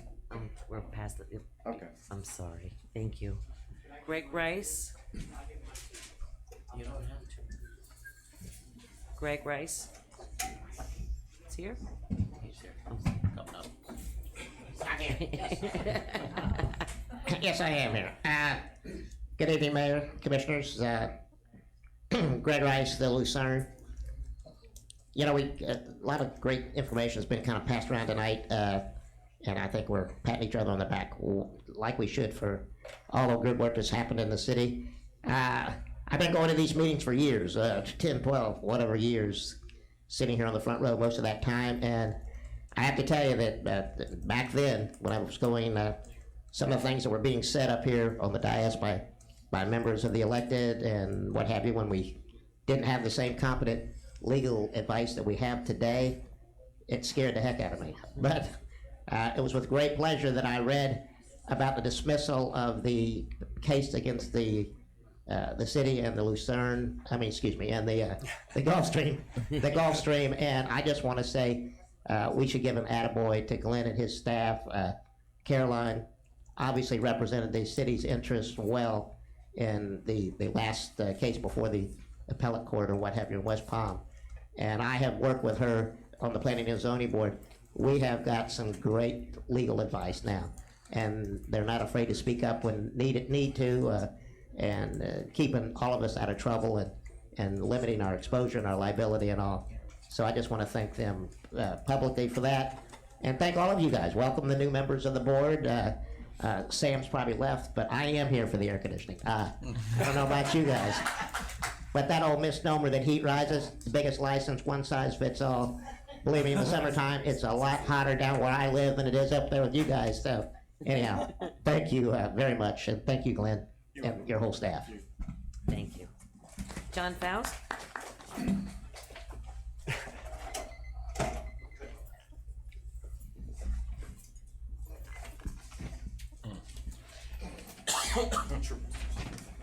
I'm giddy with excitement. Good. Good evening, Madam Mayor, commissioners, staff. My name is John Faust. I live at 410 South M Street. I proudly am the Downtown Jewel president and also proudly chair the NAPC President's Council again this year. Before I get to why I'm really here, a quick neighborhood update. Downtown Jewel had our 6th annual Floffing fundraising event last month, raised almost $3,500. And Parrot Cove has their home tour this Sunday, so I hope you guys make that into your schedule. And then now I need to switch hats. Literally. This is my skipper hat. You know what that means. I am here to announce You know what that I don't means. see any steam coming out. the theme for the 16th annual Great American Raft Race. This year it will be Lake Worth Under the Big Tub, the greatest raft race on earth, celebrating our quirky city by the sea. Under the big tub. And of course, you remember that the rules are there are no rules. And look forward to the pre-raft race events. We have a week of those lined up. And I guess to use up my last of my 2 minutes here, let's start the trash talk. Downtown Jewel will win all the awards again this year. We will rob all the events again. Richard, the rules are there are no rules. So thank you for your time this evening. Thank you. We've had 2 years to be building our raft. I think the city stands a really good chance of whipping Jewel. So Yeah, now that they have 72 entries like they did last year. Marshall Pass, followed by Ted Brownstein.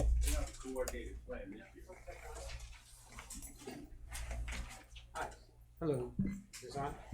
Yes. Okay. So for those that don't know me, I'm Marshall Pass, 415 Ocean Breeze Street. I think this may be the 4th time I've ever gotten up here to speak, even though you all know me right now. I just wanted to finish up with Darren Engel, who is extremely knowledgeable, works very hard, puts in a lot of effort. And I'll just say this, you need to reconsider how long you let people speak. Someone like me who can speak on and on, forget. But people that have something meaningful to say, who are getting to the crux of a lot of matters, let them speak longer. Give yourselves an alternative of an extra minute, maybe even 2. Your meetings are much more efficient these days. Thank you. And that's been going on for a long, thank you. That's been going on for a long time since you rearranged it, and since you've enforced it, and since certain other commission changes have occurred over the last couple of years. But that's beside the point. So I'd like to finish up what Darren wanted to say, because he wanted to compliment more of the city. What I'm discussing is not intended to delay street and utility replacements and design. It is also not criticism of the work already done or in progress. I applaud the way the process is proceeding, including the neighborhood meetings. But it's important to include this missing step to assure nothing is overlooked and vision of the city is held and shaped to meet future needs. So that's what Darren, I'm sure, had more to embellish, but that was on his speech. But I just felt that we need to let people speak who have, considerable thought and intellect. Thank you. I'm not done. I have 2 minutes. No, you're 2 minutes up. See that? Oh, in that case.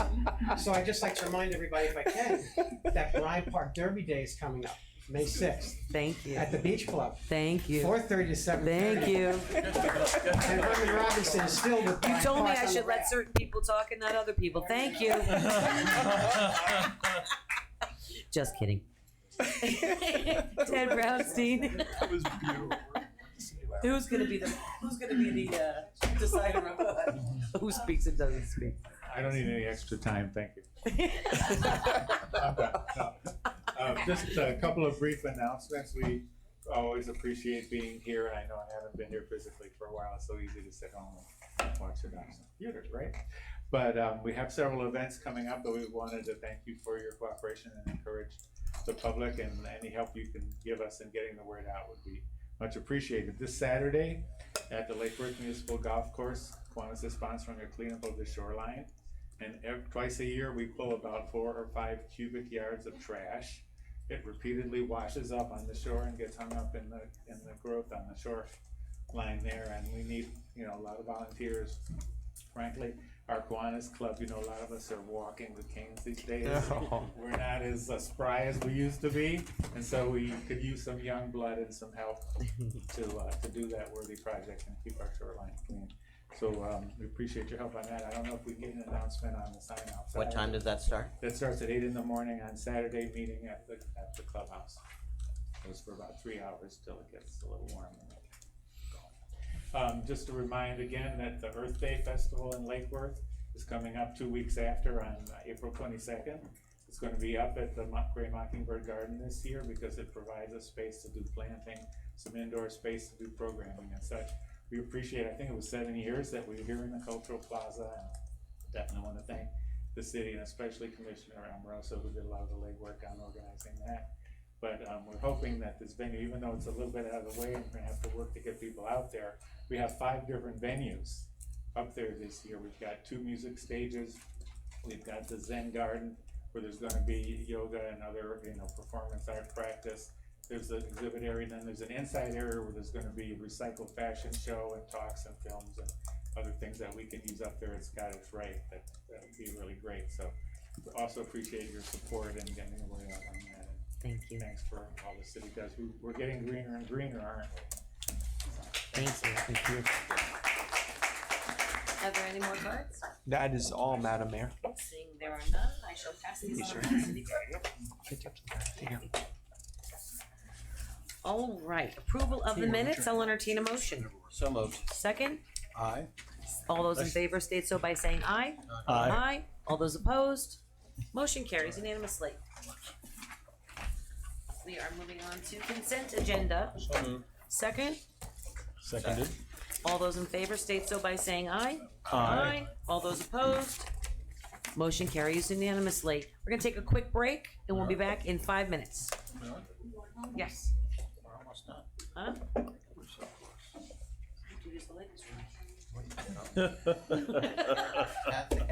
Will we pass the gavel? No, you don't have to pass, we'll just. Okay. There you go. Okay. All right, next item on the agenda, ladies and gentlemen, is public hearing, ordinance number 2017-07, second reading to approve the revision to the pension ordinance. So City moved. Attorney. I have one revision to mention, and I'll read the title. If you turn to the page 3. I want to talk about this issue. All right, let's go ahead and take Can we take just 5 minutes? Thank you. let's take 5 minutes. Thank you. Okay. Sorry, Glenn, you're You're all excited that you're I going was to get all to go. excited, you know. You Did you push the timer so that it will be 5 minutes? No. Don't tell them you're my favorite. Oh. I'm attorney cheating. I just told Laura she's my favorite. That just got broadcast all over, so I hope Christy didn't hear that. Sorry, Christy.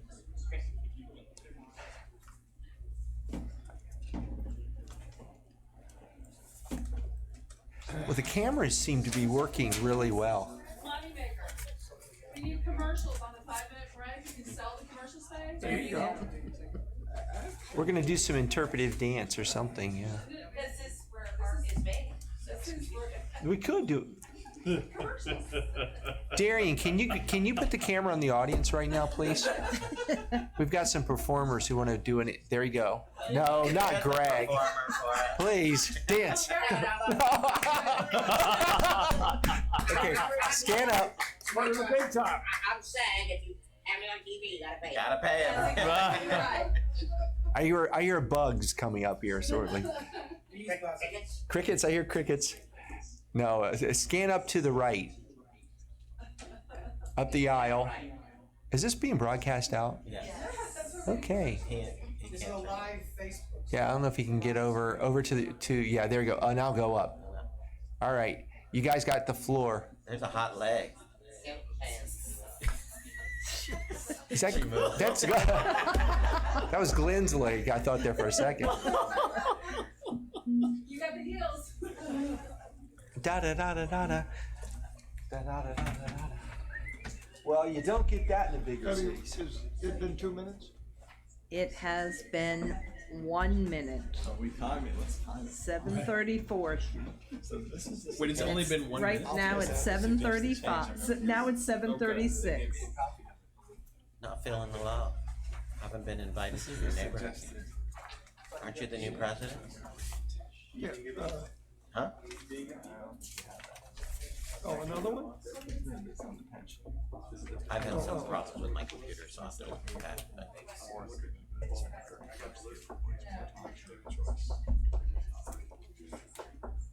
But there's, I need a new computer. There's always issues.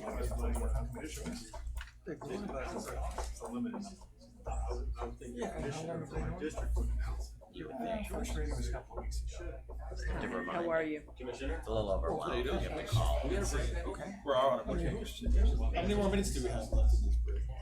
I'm sorry. It started at 7:34 and it's right now 7:36. It is a break, but it is recorded. Yes. You want to come to an agreement? Yeah, so I look forward to Yes. coming out. Great. Visit. What, Yeah, I have. I was gonna come down. I'm sorry. I'll come down tomorrow. Is this not it? Can you look at all the cards? They have been telling me. I just assumed that was the change. Because there's a truck on J Street. Why didn't we get it now?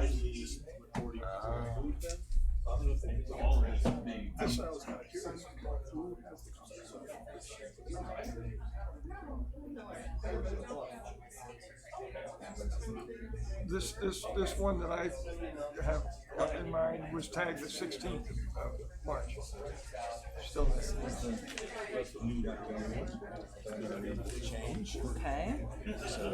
But it doesn't, but because this didn't change. So we You can be, within our and then they rotate. change and approve it tonight without another. Selling cards. So here's the little change. We're changing the date of April 4th to December 31st. Wait till September. Well, now we have a new group. Okay. The sheriff's department. Okay, I got it. An Okay. officer with code department that will come out at And night so you're gonna and read during the that day. portion that's been And one of the changed. big things we're focusing on. No, I don't. All right, just in case. But I'm starting to get stuff. All the time I was looking for advertising. Well, they have to tag them. It has to be a few days, then they can go back and tow them. But what's happening, especially on the north side on 8th Street, is you can see where they ripped the tags off and moved them. But we're not playing that game anymore. you know, a derelict vehicle needs to be removed. But it's a 3-day tag. They have to tag it, document, and what they do is they document it where it's located. But if they move it up a block, it starts all over again, which they're not doing that anymore. You know. Because, Have they been up to 8? oh yeah, H&G is where we started a while back. I was out there physically with all the staff. That's right. Okay, this is just us, Bottom but line is because you made that change, we don't have you to need to be a advertise it legal again. business, you need to have your business license, and you need to do business on your property. You know, if you're a car mechanic or something, Well, and you're that's what I was gonna pull hoping that out you'd say. occasionally to move something in or whatever, fine, but they're using a car Well- storage, and that's absolutely not acceptable. You know, it's not fair to other businesses in the area and neighbors. I mean, a lot of these properties butt up to, you know, housing developments or housing, you know, we have businesses that, you know, have people coming and going. The Guatemalan Mayan Center is in the middle of that, where they have children, and, you know, it's not conducive to, you know, the neighborhood.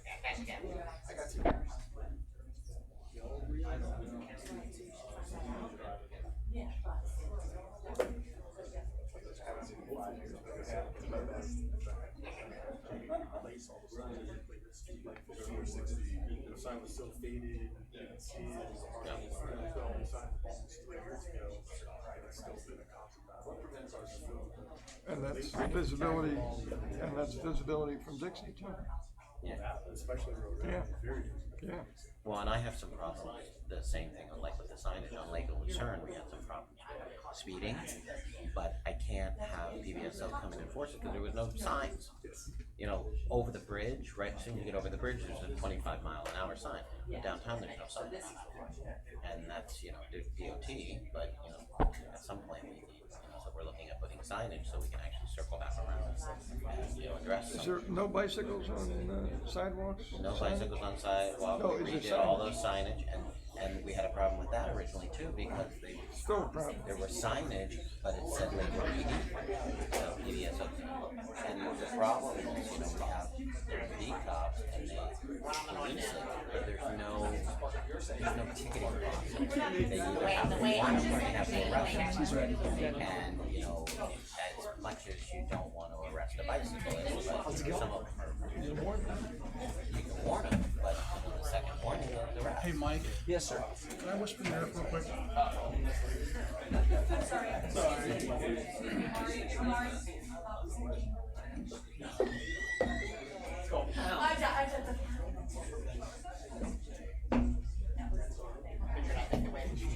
I will be able to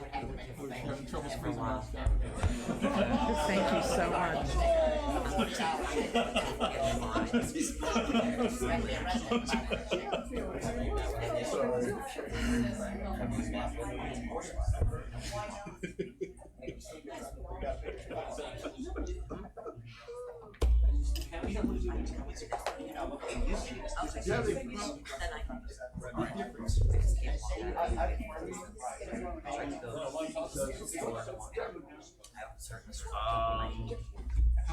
We just had some public speaking. Are there? No. Okay. Mayor, We're all here. The mayor does. We're all here. We're ready. All right, let's resume this Tuesday, April 4th, City Commission meeting. We are on public hearings. That's item 10A, ordinance 2017-07. City Attorney, would you mind reading the ordinance, please? Yes, Your Honor. It is ordinance number 2017-07.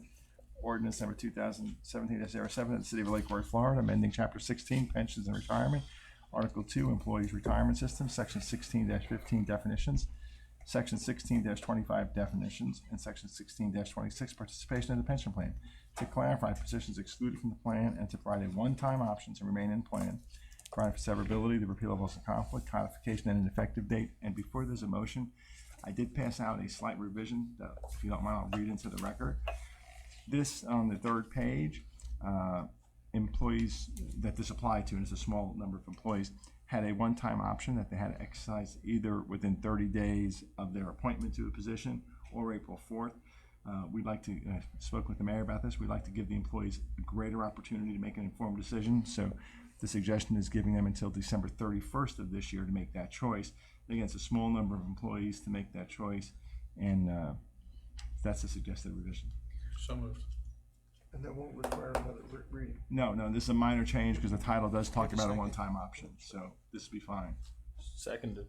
Can I just say something? I was at the pension meeting this morning, and this was brought to my attention, and I wasn't under the, I had thought that this was just a housekeeping measure, but there were certain employees that would have felt more comfortable in waiting for a resolution to the pension discussions, the negotiations that have been ongoing.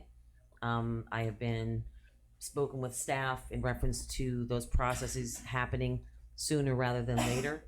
So I didn't feel that it was, I wanted to, in good faith, make sure that they had an opportunity to exercise the best decision that they could make, rather than be forced into making a decision quickly, so they'd have a better chance of learning what they needed to learn in those negotiations and get to where they needed to be. And so that's what I asked the city attorney, if they would change that date. Commissioner Marceau? For the record, how many employees are we talking about? Dozen. I don't know if it's that many. We'll have to get the HR director. 10? About 10. About 10. And how long have they had to make those decisions? Because we're giving them an extension till December. They weren't given a choice before. They weren't given a choice before, so this will give them a choice, and they have to December.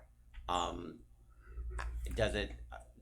Sorry, You need to be on the record. Come on, Lauren. This is Lauren Slayton, our HR director. Okay, so we're talking about 10 employees.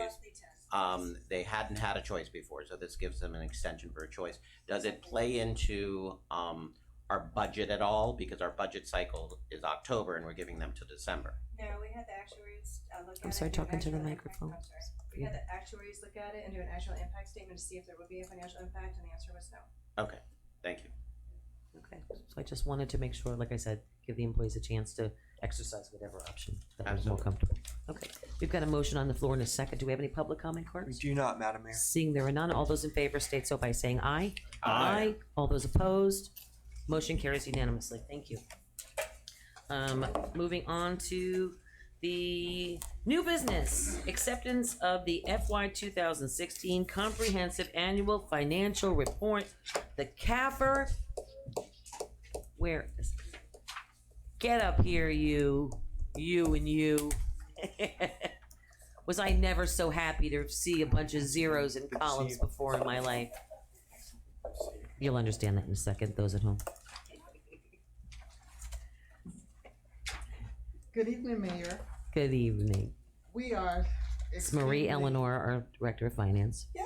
Yes, thank you, Mayor. Marie Eleanor, Director of Financial Services. We are extremely proud to be here with you in April to present the 2016 Comprehensive Annual Financial Report.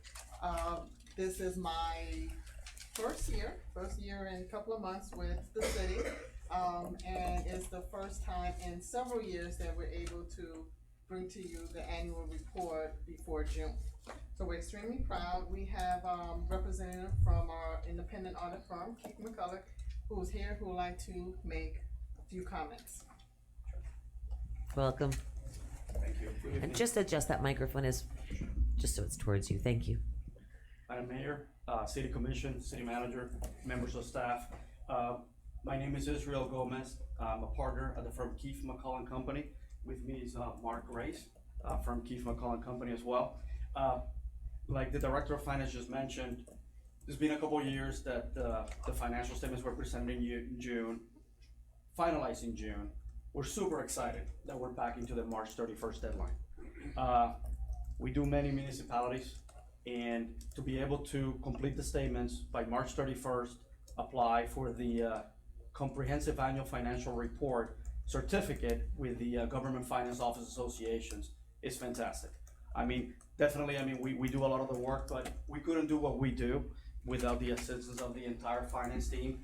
Mary Eleanor, Corinne Elliott, and all the members. I don't want to leave anybody out. I know everybody does cooperates a lot throughout the process, city management as well. Super excited. What I wanted to do is not take a lot of your time, but allow to give you a couple of items of interest in our financial report. I'm gonna let Mark do that, and then what I'll do, I'll come back within a minute or two and go over certain required communications that are part of our disclosure procedures that we have to do to the commission. Thank you. Good evening. Again, my name's Mark Reyes. I just wanted to touch on a few pieces of the information that comes in this big binder of a report that you guys get at year end. First and foremost, on pages 1 and 2, if you guys were skimming through it, is our auditor's report. We've given an unmodified opinion. In other words, it's the highest level opinion that we can provide, basically a clean opinion. A few financial things that a lot of our cities and other municipalities that have interest in are the budgetary compliance. The city provides us with multiple statements and schedules. Everything was in budgetary compliance for the year in 2016. Another thing you guys have been touching on just a moment ago is the pension plans. All the required annual contributions were made for the general employees, the police, and the fire pensions. Another big issue for a lot of municipalities is long-term debt. The city met all its annual required debt service, and they were also in compliance with the covenants, which is the most important part. As he just mentioned, last year they received the CAFR award, the Certificate of Achievement for Excellence in Financial Reporting. We go through it. We go through rigorously through the statement this year to make sure that they have all the right presentations put in there and all the correct disclosures. We feel that you guys will get the same award, that the finance department will get the same award this year. A few other reports that each year they seem to add more and more reports in these statements. But another report that's further back in the statement is where the compliance section starts. It's on C1 and C2. The first report is it's a report in government auditing standards. Basically, it says if there was any issues with internal control or any instances of non-compliance, it would be listed there. There were none. There were no material weaknesses that we had to consider. The next report in the list is the single audit, federal single audit. Once you get over a certain threshold with grant funding, we have to perform a special single audit on that grant. Again, they complied in all aspects. There was no compliance when it came to the grant agreements or the funding or how they submitted for reimbursements, so on and so forth when it comes to the grants. Another report is a report to management, basically to the commission. If there was any material weakness or findings or anything that basically the state of Florida tells us that we have to let you know if there was any issues, be it grants, contracts. If we determined the city was in a financial emergency, we'd have to list it there. Again, everything was clean, there was no issues. Another report that we have in there is that per Florida statutes that we have to do certain procedures to make sure you're in accordance with the AICPA. No issues there. The last thing, what I usually tell people to do, it's actually the most important report in here, is it's the very last page basically. It's kind of like a report card. So we talk a lot with like granting agencies, like federal agencies, and they literally get piles and piles of these reports each year. And a lot of them, what they do is they flip to the last page and they just want to go. And it basically summarizes everything I just went over, that you had an unmodified opinion, that there was no issues when it came to the federal single audit. There's no separate report with management letter comments. And it basically just summarizes a clean opinion. And you'll see on the very last page that finding that we had last year, the staffing needs, which was kind of also part of the issue of getting the statements out faster with Marie and Corinne and getting the proper staff and coordinating everything. And that comment has gone away this year, and hence we're issuing at the end of March. Israel's just going to finish with a couple other comments, some required communications. Just to go over a couple of things, I like to always look at the past and see where we are. When we look at 6-7 years ago, and we saw a trend where there was a number of management letter comments. We commenced to do the audit. We spoke with the staff. The commitment was we need to work on all of these. They're all important. And we have to make sure that we comply with all the new standards. And I said, yes, ma'am, yes, sir, we're gonna get to it. We're gonna work very hard, not us, the staff. So right now, to go back 6, 7 years ago, at one point we had 34, 32 comments. We're down to none. Last year we had 1, and that's already cleared. So,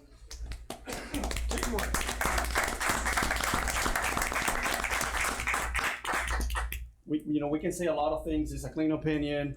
We have no findings, but to be able to say, let's look back at what happened 6, 7 years ago, where we're now, it's a tremendous accomplishment for the city. Also, when we mentioned the certificate of achievement for the GFOA, Government Finance Officers Association, that is not a requirement of the city. That's the city and the finance department wanting to go above and beyond the minimum requirements by the state of Florida. Management could just prepare the simple report, and I don't want to say simple, but the standard report required by the Auditor General, and issue the audit. But they want to go above and beyond. They want to be distinguished. They want to be reviewed. They want to make sure that they comply with the highest standards that are out there. And that's the reason why they decide to go with the what we call the CAFR certificate. It is required to be done by March 31st. To be able to remove the comments, clear everything up, meet the deadline, continue to receive that certificate of achievement, it's not an easy task. There's a lot of things here, budgetary compliance schedules, all of your funds in detail are in here. Full report, this is the entire report. We may choose to present the report in 2 pieces, financial and compliance. They don't want to do that. They want to do everything by the deadline, and they want to do everything right. Definitely there were some staffing issues in the past. That's one of the reasons why some of the reports were not done timely. Our experience this year was completely different. I think with Corinne Elliott and Mary Eleanor, I think that the assistance that we received from the city is tremendous. Definitely city management as well. It's been super supportive of us. We couldn't do what we do without their support. We go through a lot of the departments. We ask a lot of questions, a lot of back and forth, but it's our job. And our job is to work for the commission, work for city manager and the entire staff of the city, and we're very delighted to be able to present the report and present a good report. I've been on both sides of the coin when the report is not so nice, and they're looking at me, like, when are we gonna finish? But I just wanted to take that extra time and say, not only the main report is here, this went above and beyond to get that certificate of achievement that I think is super, super important. We as accountants, and we're boring people, but we take it as something very important, and we don't take it lightly. There's a lot of hands that go through this. The review process is incredible. We go through staff, supervisors, seniors in our firm, code review process, a technical review. It's a lot of hands that go through the report, and to be able to get it done on time is just a testament to what the city wants to do, where they want to be. And like I said, I always look back to see where we are. We can always be better, but to be where we are is a tremendous accomplishment of the commission, city management, and also the staff. So we're pretty excited about that. We're pretty excited to be part of the city of Lake Worth and be able to provide independent services to the city as well. Thank you. Thank you so very much. Thank you for all of your help and your assistance, and of course, giant kudos to our finance department. We're so very proud of you. We've come a long way, baby. Thank you very much. Thank you so much. City manager, did you have something? I just wanted to compliment, I appreciate the work of Keith and McCullough, the firm, coming in, but I can't say enough good things about the finance staff and a lot of the changes and things that you've seen, the credibility, bringing in extra staff when we needed them, getting the right people in the right positions, and of course Marie and Corinne on the audit. Thank you so much. I sleep well at night knowing you guys are working for the city. So me too. Absolutely. The finance is the money, which is job one, making sure the taxpayers' money is in the right spots and it's going to the right places, and that the policies and procedures in place is unquestionably And a level biggest of thing we have. confidence that we have as a commission too, going through, especially the budgeting process last year, and feeling confident in knowing that the numbers were the numbers, and things where we've been up and down and on a kind of roller coaster ride for a while ourselves to try to make educated decisions sitting here on the dais without, knowing what numbers were. Well, I can attest we've got the best staff, and Yeah, we do. Very Thank you grateful. very much. Thank Vice you. Mayor? Just thank you, Madam Mayor. I guess comparatively speaking, I'm the dinosaur of the commission. I remember back in the day when you had 30+ comments, and I thought to myself, how could you possibly have that many comments? And I know that a lot of positive things have happened the last 4 or 5 years under this new administration. And Marie, thank you so much. This is the part of our business that folks don't really talk about very much. Our residents, our voters, our citizens tend to focus on the things they can see, the potholes or the trash or whatever. And then they assume that, it's kind of like when you go into a restaurant, you kind of judge what the kitchen looks like based on what the bathroom looks like, and when people see potholes and stuff, they automatically assume that our finances or whatever are in disarray.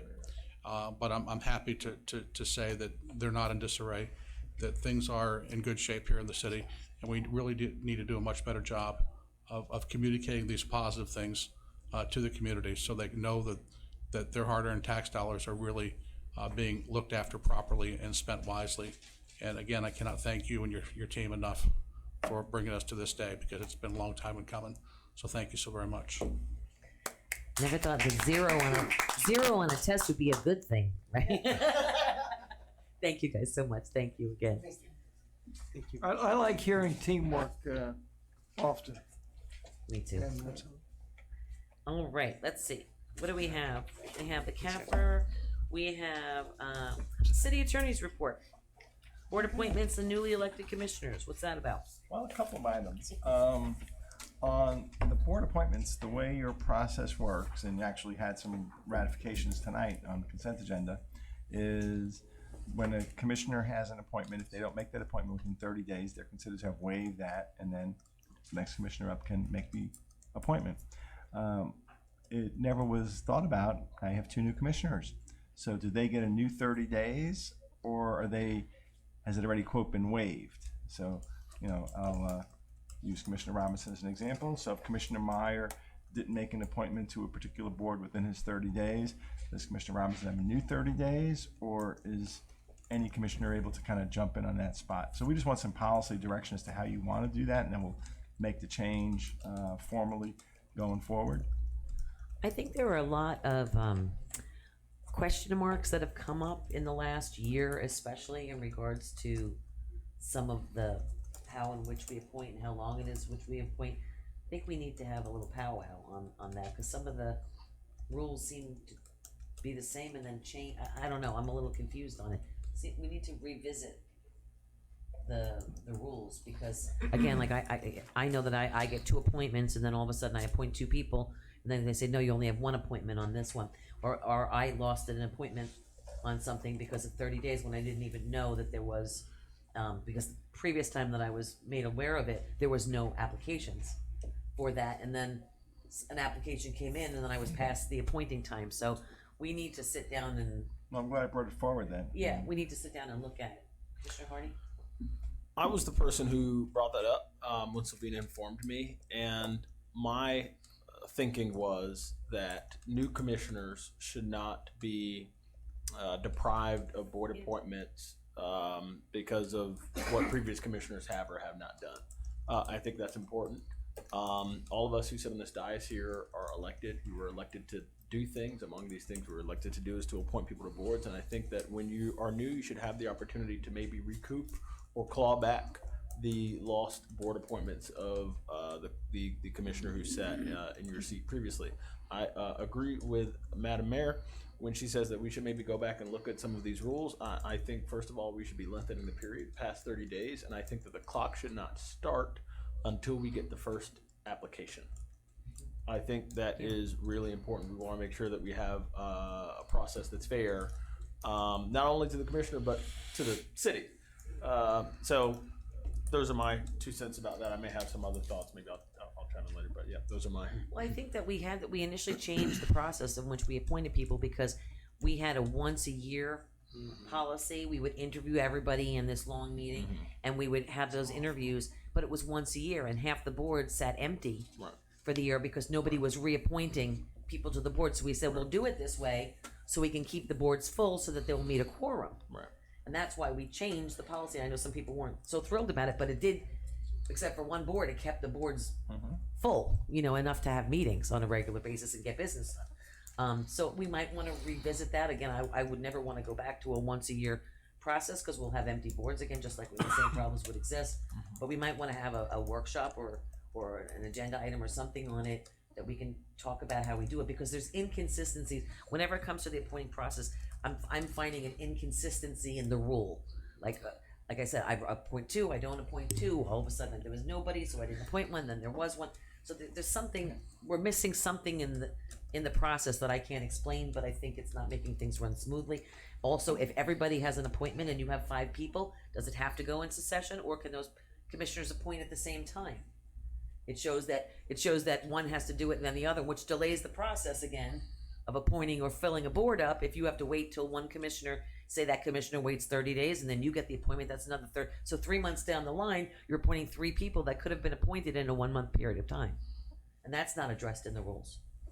So I just sort of think, you know what I mean? Yeah, there are some issues and some concerns. Commissioner Amoso? I agree with you. I think we need to tweak some of them. I don't know that we need a workshop. I would much rather it be agenda item. That's fine. Maybe led by Sylvina, updating us and sharing with everyone at the same time exactly how it's done.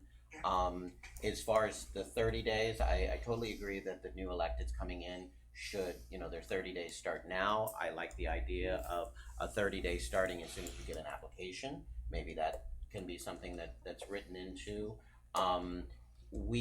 In the past, we had electeds that just did not appoint. Yeah.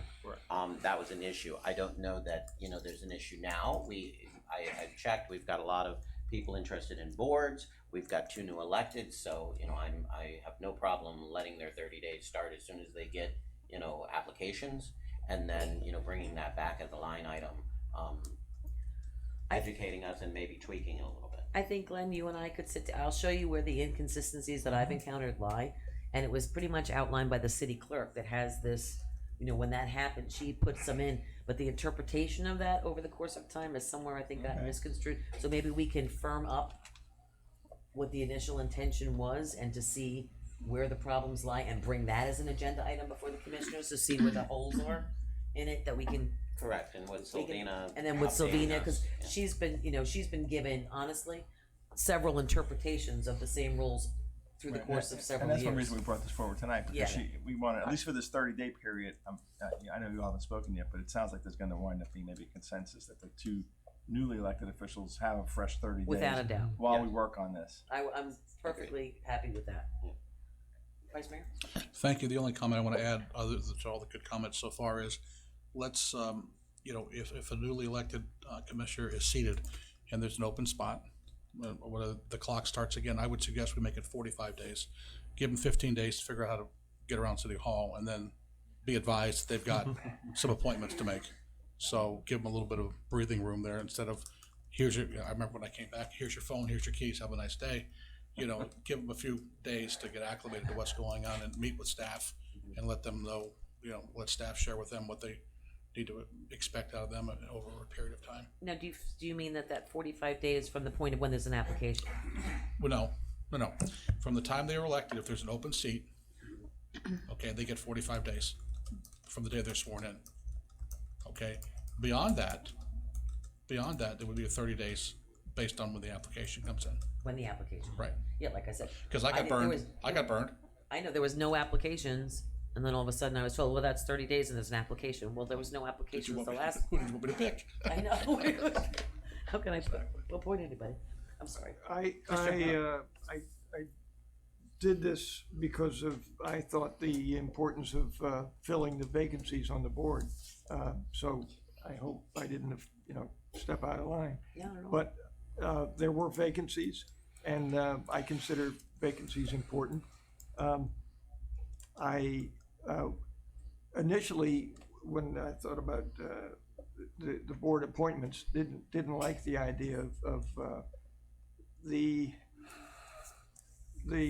politics of a single appointment without any review or resume being made public or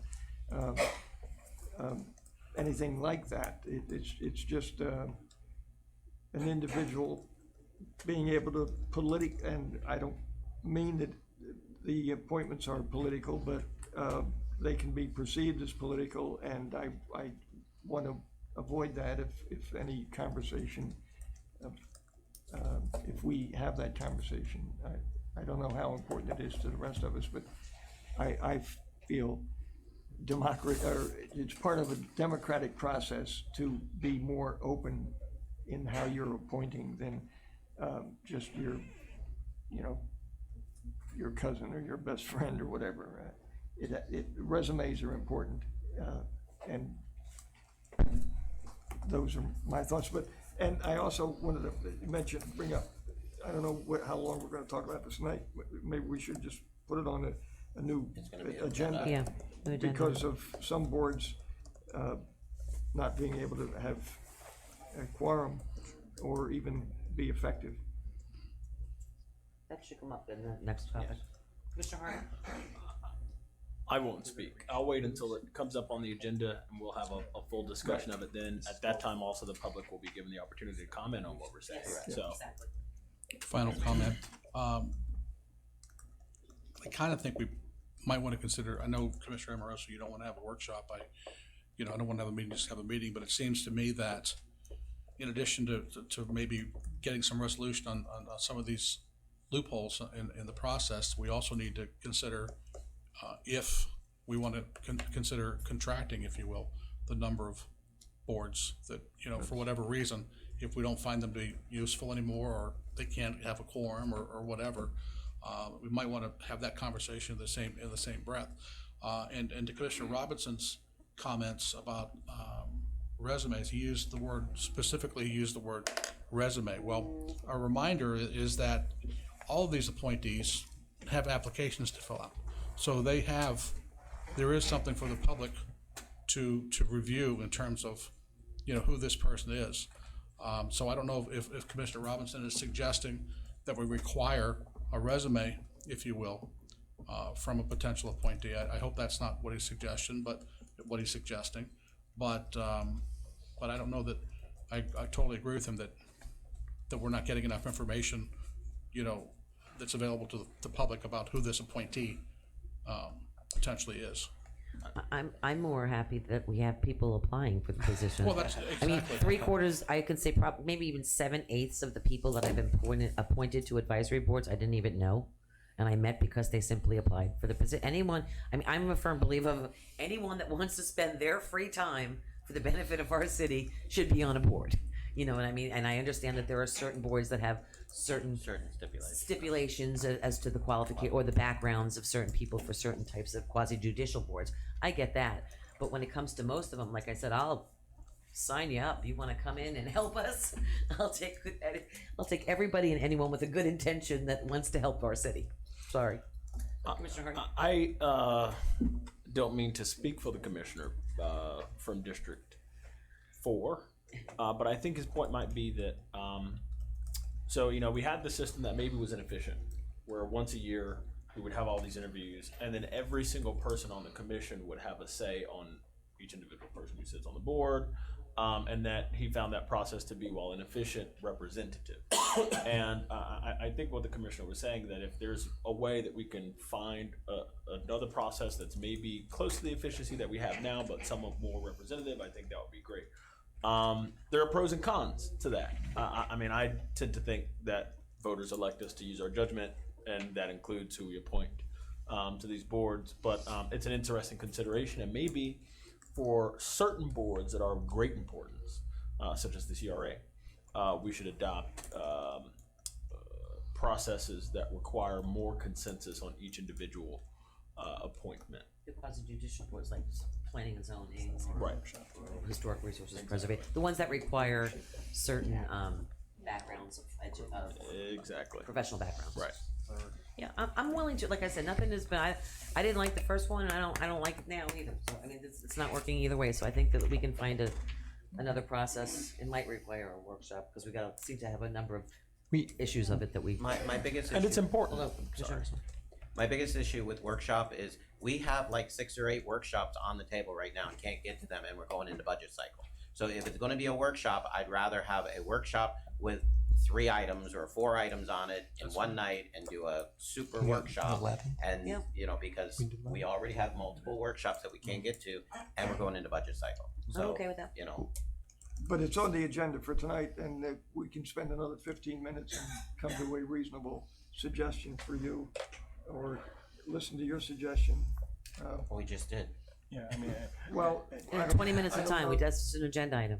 yeah, if I could, but tonight we was really only supposed to be limited on the question about the 30 days and the waiving, and we hear a consensus Yes. that the new commissioners both have it. For an agenda item, I'd rather have you have the policy in front of you, have a chance to look at it in your package, and then have that conversation, and we'll all be more prepared to have that discussion. Commissioner Emerson? And real quick, if we have a workshop, it needs to be open to public comment. Yes. Because usually workshops, it's up to the mayors. But, you know, if we're gonna have a workshop on any of these issues and we have multiple issues in one workshop, please make it open to the public for public comment. No. Workshops usually are, it's work sessions that aren't always. Workshops are usually always public I comment. think there's just needs to be clear to the public so we give public input. Okay. All right. Okay. Discuss attendance at neighborhood association meetings. So this came up at the last meeting. I think Vice Mayor Maxwell suggested, and I've spoken to some of you since then. So neighborhood association has a meeting, more than one commissioner shows up, red alarms go off in my head because you worry about sunshine law issues. You know, Somebody runs away fast. That's right. And my historical advice has been, you know, as long as the second commissioner doesn't speak. But I know that's difficult when you're there and residents are asking questions, and we just don't know as a staff, you know, if you want them to be publicly noticed, that can be done. And in fact, that was done for a meeting coming up at the Mango Grove. Staff put out a notice of city commission attendance. And if that's the direction you want to go down, we'll work with the clerk's office and the neighborhood association. I met with Mary Lindsay. She's willing to, as she's always willing, you know, to help out and spearhead this. Just work with the neighborhood association. Now, it'll always be their choice. Some of them may not want their meetings open to the public. In which case, then I would be advising you either make sure not more than one go, or the second person not speak. But if you want us to go down that path, then we'll work with the clerk's office to do a notice, work with the neighborhood associations to make sure they notify the clerk. But the other concern is always, are the neighborhood association meetings all accessible to individuals perhaps with disabilities? So those are the two concerns. The notice is easy. The neighborhood associations will have to be responsible. We'd suggest they be responsible for minutes, because I don't think you want to start having staff going to every neighborhood association meeting to record minutes. It worked well with Mary last time, then we did something like this, and just make sure the neighborhood associations make the minutes. For the most part, I don't think, you know, like when I've gone to, we don't normally speak, unless we're a speaker that's asked to be a speaker at something, or we'll just show up at meetings, whatever, and we don't say anything, but oftentimes they'll acknowledge one or two of us, whatever, or ask us briefly to give a statement. And, you know, to keep, you know, we know because of sunshine, we don't speak about I think anything. from a staff standpoint, we'd rather not get into doing all these public notices of 20 or 30 or 40 or 50 meetings a year, but if that's the direction of the commission, that's the path we'll go It would be down. helpful, I mean, for us to be able to always have it publicly noticed, so that Right. if we happen to be in the same situation, we're not in any violations or anything. And I think we've had in the past a good judgment to know not to talk about issues that are that we're going to be deciding things on. I guess, Vice Mayor? No, I'll pass for the moment. I just wanted to say, you know, at bottom, neighborhood association meetings are people getting together, having conversations about what matters to them in their neighborhoods, and their elected representatives are there to serve them. And it's really hard for us to serve them if we can't share our own ideas about the issues that they're having in their neighborhoods. And that is really the impetus behind this. You know, I've been in these, in just the short time that I've been an elected official, I've been in these situations where someone asks you a question, hey, what do you think about XYZ ABC? And you can't you can't respond because you might set off something, and you know, I certainly don't want, you know, whether or not I'm going to go to jail depend on whether or not the commissioner sitting next to me responds. So I think it's really important that we get the meetings noticed with the consent of all the neighborhood associations. So there you go. Well, we just need clarity because, for instance, I have Sylvina put all the neighborhood meetings on my calendar. If I'm available, I go. Same thing, you know, you know a year in advance, all the neighborhood meetings are the same day, same month, same time. So I don't see a big issue with just noticing that, you know, these are the neighborhood meetings that we know about. There's only one or two that really don't open to the public.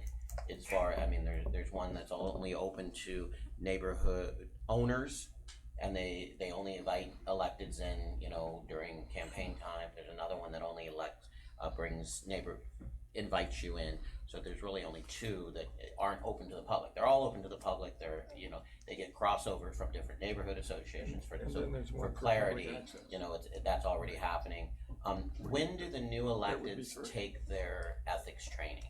Because I still think there's a little, you know, because I attend a lot of neighborhood meetings and I've been there with other electeds, and, you know, from our training, you know, I speak on an issue, I just don't, other electeds, sure, they hear you speak on an issue, and that's okay. But we don't speak back and forth, we don't respond.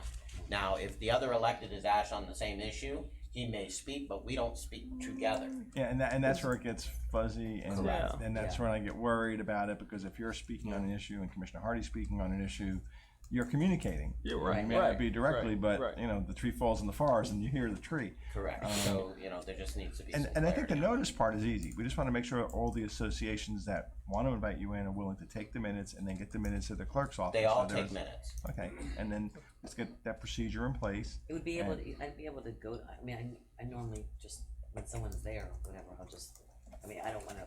I mean, if the consensus, that's the path you want to go down, we don't have a problem with that. We just want to know what direction you want us to go in. And usually once a year, if not twice a year, each individual commissioner in those districts are asked to speak at their neighborhood meeting. Right. And or if you sit on a special board, you know, for instance, I'm speaking to Parrot Cove on the opioid and sober home issue this month, you know.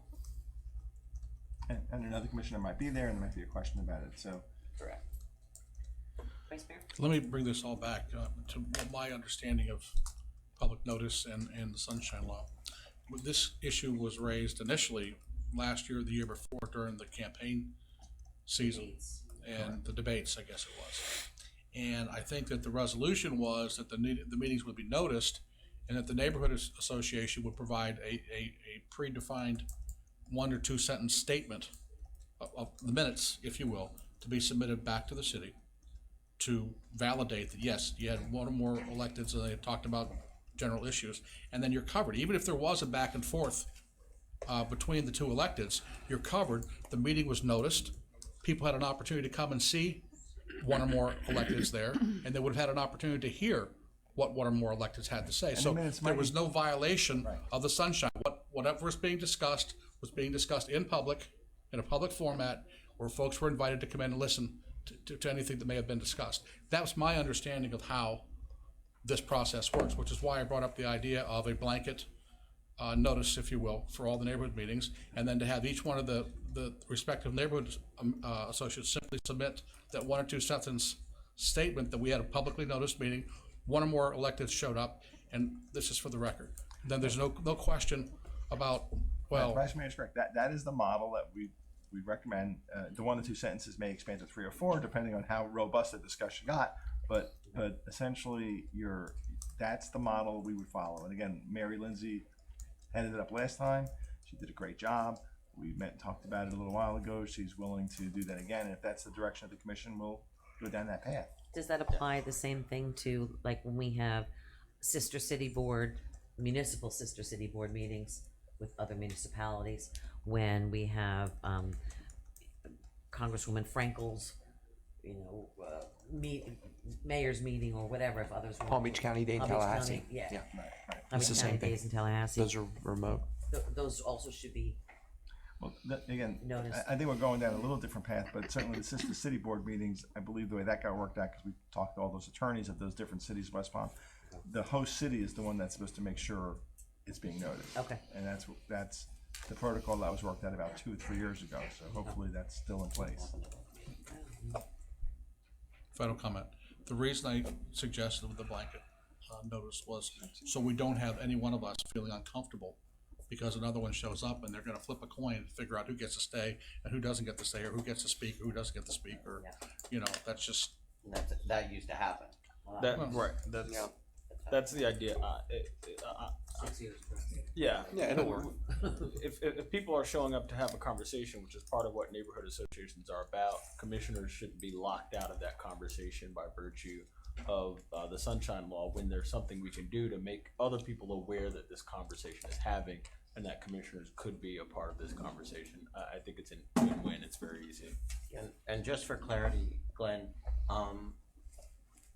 in-house meetings, say planning and zoning, those are noticed, and if one or more of us show up at a planning and zoning meeting, they're already noticed through the city. Right, you so can there's show not up, but an you issue. shouldn't be, unless it's noticed as commissioners. I'm assuming you're not speaking at those meetings. Generally, you're observing at those meetings. Traditionally. Traditionally.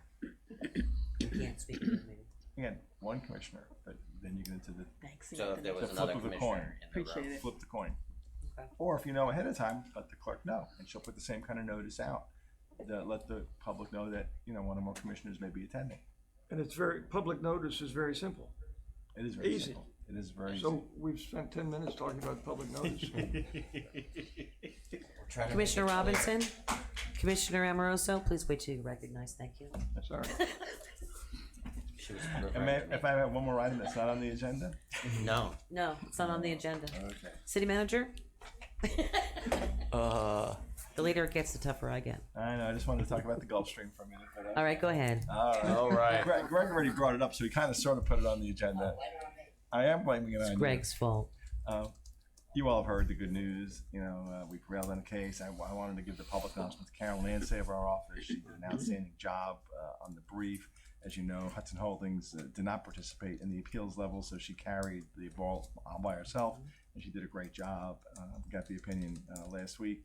And so there's no obstacles whatsoever. The Gulf Stream should be moving forward quickly at this point. Excellent. City manager? Follow that one. Yeah, that's a hard one to Stop follow. that, buddy. The Chinese president's coming. How's that? Okay. Our beach will be open. I just want to say that the decal parking is open. I don't want anybody to get the wrong idea. We're not closing the beach down. So, if the weather's good and you want to go on Thursday or Friday, Good luck getting there though, down A1A from Lancaster. the Park of Commerce Boutwell Road funding request. This is our third year into a third legislative session. The first 2 years, as you'll recall, were made it through the budget, went to the governor and was vetoed. We have $2 million that's rolled up in the budget, and it's still in process. So I just wanted to give you that quick update. We have not given up on that project, and we're still full guns in Tallahassee trying to make it happen. Don't get my hopes up. Can you get some details about that? Oh, I can tell you everything. Yeah, that's actually a pretty in detailed conversation that I could give to you, Commissioner, Sure. if you don't mind, and give you all the in a background. nutshell is we applied for the grants. We've gotten federal money. We've gotten MPO money, state money towards this project. I'm sorry, county money and MPO money. But we've asked the state, and this is basically to put in Boutwell Road and all the infrastructure to help the businesses in there be able to accommodate the kind of traffic and also It's help. basically a match to what we've committed in our side and the design and everything, and we're just We got an EDA dumbfounded that we grant. can't seem to get the governor to sign it, but there's a whole nother set of issues there probably. But we're hopeful this year. I think all the obstacles have been removed, and we'll be able to move forward on that. And then lastly, the pool update. After the item was discussed at the 2 meetings ago, was it now? That item was tabled. Staff felt it was necessary to go and try to get some more data on some of the facilities from an engineering standpoint. And Bob McAllister, who was a pool aquatics expert, gave you his assessment in the report looking at the pump house, the pool itself, and the bathhouse facility. We are working with our engineers, who are one of the several firms who have been recently selected through the CCNA process, and Kimley Horn will be bringing back a scope and a task order contract to do that work. So they'll be looking at, from an engineer standpoint, doing a thorough review of those components, including the bathhouse, under the decking, which Bob was something he couldn't get at, the pool and the pool pump house, so that you will have a baseline data of truly what the condition is and their assessment of those facilities are. So there'll be no more questions about that. And then we can have a discussion once we get that data and present it to how you want to proceed from there. Was there a question on the pool? Because I'm going to jump this up now. We should have that report in hand by no later than May. Okay. Commissioner Robinson? And are we gonna schedule a work session or a workshop? And I didn't know that there was a difference between a workshop and a work session. Yes, we'll schedule that as a follow-up with that data. When? Well, we need to get it in hand first, so we're looking in May. The one thing that was missing in that presentation, which was put on as an agenda item, but it really should have been a presentation, was that they didn't actually give a financial analysis of what the problems. They gave you options of what could be done to the existing space, but they didn't actually give you a financial analysis of what the problems were. So we can't give a financial analysis until we know exactly what the problems are, and we won't know what the problems are until we find out what's under that decking and what's going on in those wall spaces and whatever. And the only person that can do that is an engineer, not someone who builds complexes, but someone that actually knows the, I mean, that was a nice variety of choices of things that can be done, but we still need to know what the dollars and cents are of the project, so then we can make an educated choice on, what we need to do, but we need to know what the numbers are. Commissioner Robinson? So we're getting a report at the end of May. Can we schedule something for the first meeting or the first week in June? Well, I didn't say we're going to get it at the end of May. We may get it before then. So as soon as we can clear that data and get it compiled, we'll schedule the session. So I would say, so in reference to what Commissioner Robinson said, June, the first meeting in June, or beforehand if we get the report. Correct. Okay. And scheduling's that easy that we can set up? It's never easy, but yes, we'll do our best, because as Commissioner Amoroso said, there's a lot of other required meetings with the budget and stuff piling up ahead of it. So we hear the direction to get it on there as soon as possible. Is that what I'm hearing? So solar field. I was under the impression that when we did the ribbon cutting that we were opening the solar field. It has been brought to my attention that we're waiting on parts, so the solar field's not actually up and running. Is that true? The connections on the solar field in Walt, I don't know if you have an update on it. There was some engineering that didn't get done in the, we had to come to you for that with Mock Roos and AECom. For a retaining wall. This is Walt Gill, Electric Utility Director. Sorry about that. Acting. For the record, Walt Gill, Assistant Utility Director and Acting Interim Director. There were some issues with placement of the equipment and making sure it didn't slough off the solar site. So there had to be a design for a retaining wall, so we can get that equipment, because it wouldn't do no good to set that up and all of a sudden the thing just fall down. So it's not up and running, and what is the estimated time? We're looking at the end of April, first week of May, actually producing megawatts. I actually just asked that question to my engineering manager. And the other thing that has been brought to my attention is those gates are open, and there's a lot of people moving in and around in there. Is that not a security issue, and why are those gates left open? I will verify on that, because that should not be happening. That is an asset to the city, and that should not be an open room. Okay. And camping underneath the panels. Oh, they are camping on the panels? That's what was said. Oh, yeah. People are moving in and around at all times, day and night. And I will verify and make sure that's locked down. Yes. My other question the other questions to the city manager. Can you update us on the penny sales tax and the bond, where we are in the process for both of those? For the bond, we had a hearing before a judge, which is part of the certification process that's required, and that went flawlessly. Appreciate our attorneys for bond counsel. I just went brain dead on their names. So that's moving along. We have a time scheduled to bring back the first tranche, which required really going back over the numbers on the first 2 years construction based on everything that we know at this time to make sure we borrow the correct amount, which is closer to 22 million on the first tranche. But that will be working its way to you for approval for the execution. And there's a timeline. I don't have it before me. We'll issue that out to you. That finance department is put together to give you that information. On the sales tax, we got our first disbursement, our monthly disbursement, Madam Finance Director. We're going to monitor those to make sure it tracks in accordance with our estimates on what the we were told would be the collections on an annualized basis. I think we were 3% under on the total amount, but I wouldn't take that as any kind of indication of not performance on that aspect. As to figuring out where you wish to spend that money, we're pulling together information on the road program, which in conversations I've had before, we've talked about looking at taking a PCI above the 60 and below that's currently being done in the $40 million neighborhood road program, and having a conversation about what PCI you want to hit, as well as some other concepts. So that's in work. Okay, yeah, I'd like to have that conversation sooner than later on what the dais would like to spend that penny sales tax on. Also, that the oversight committee for the penny sales tax is actually under the Palm Beach County League of Cities.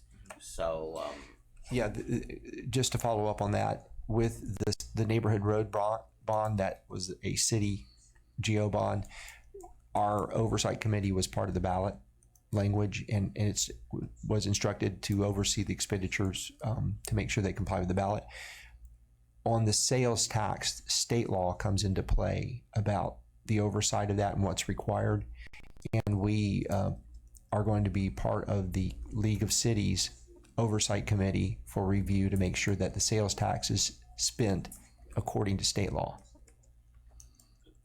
so, sure. I'm sorry. So the penny sales tax, if we could get some recommendations from staff as soon as possible on some issues on how we would like to look at spending that penny sales tax.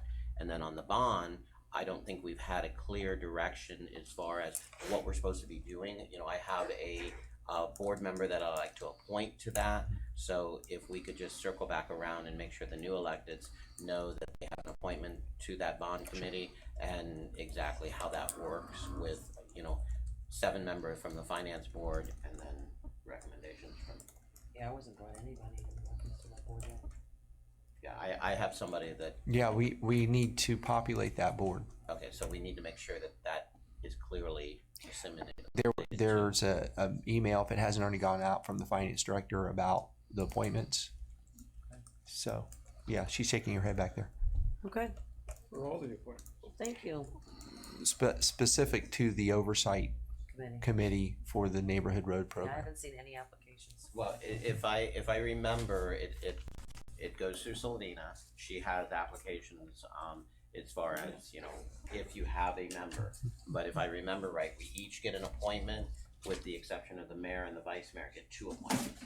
It's a 7-member board. 7, well, it's actually 7 members on the finance board and 7 members on ours. Okay. The It's FAB. made up of the finance board, am I correct? That's correct. 14 altogether. That's correct. 14-member board. Two from each. No, 2 from the mayor, 2 from the vice mayor, and 1 from each. Correct. Okay. All That's right, it. I'll entertain a motion to adjourn. Seconded. I didn't make it. Oh, I'm sorry. I so moved. You second? I'm gonna stay. You want to stay? A second. All those in favor, say aye. Aye. Good night, everyone. Safe drive home. I thought it was 7:30 we were talking. Yeah, what was it with her? Wait, why did I give me that? I don't know why. Honestly, I'm sorry about that.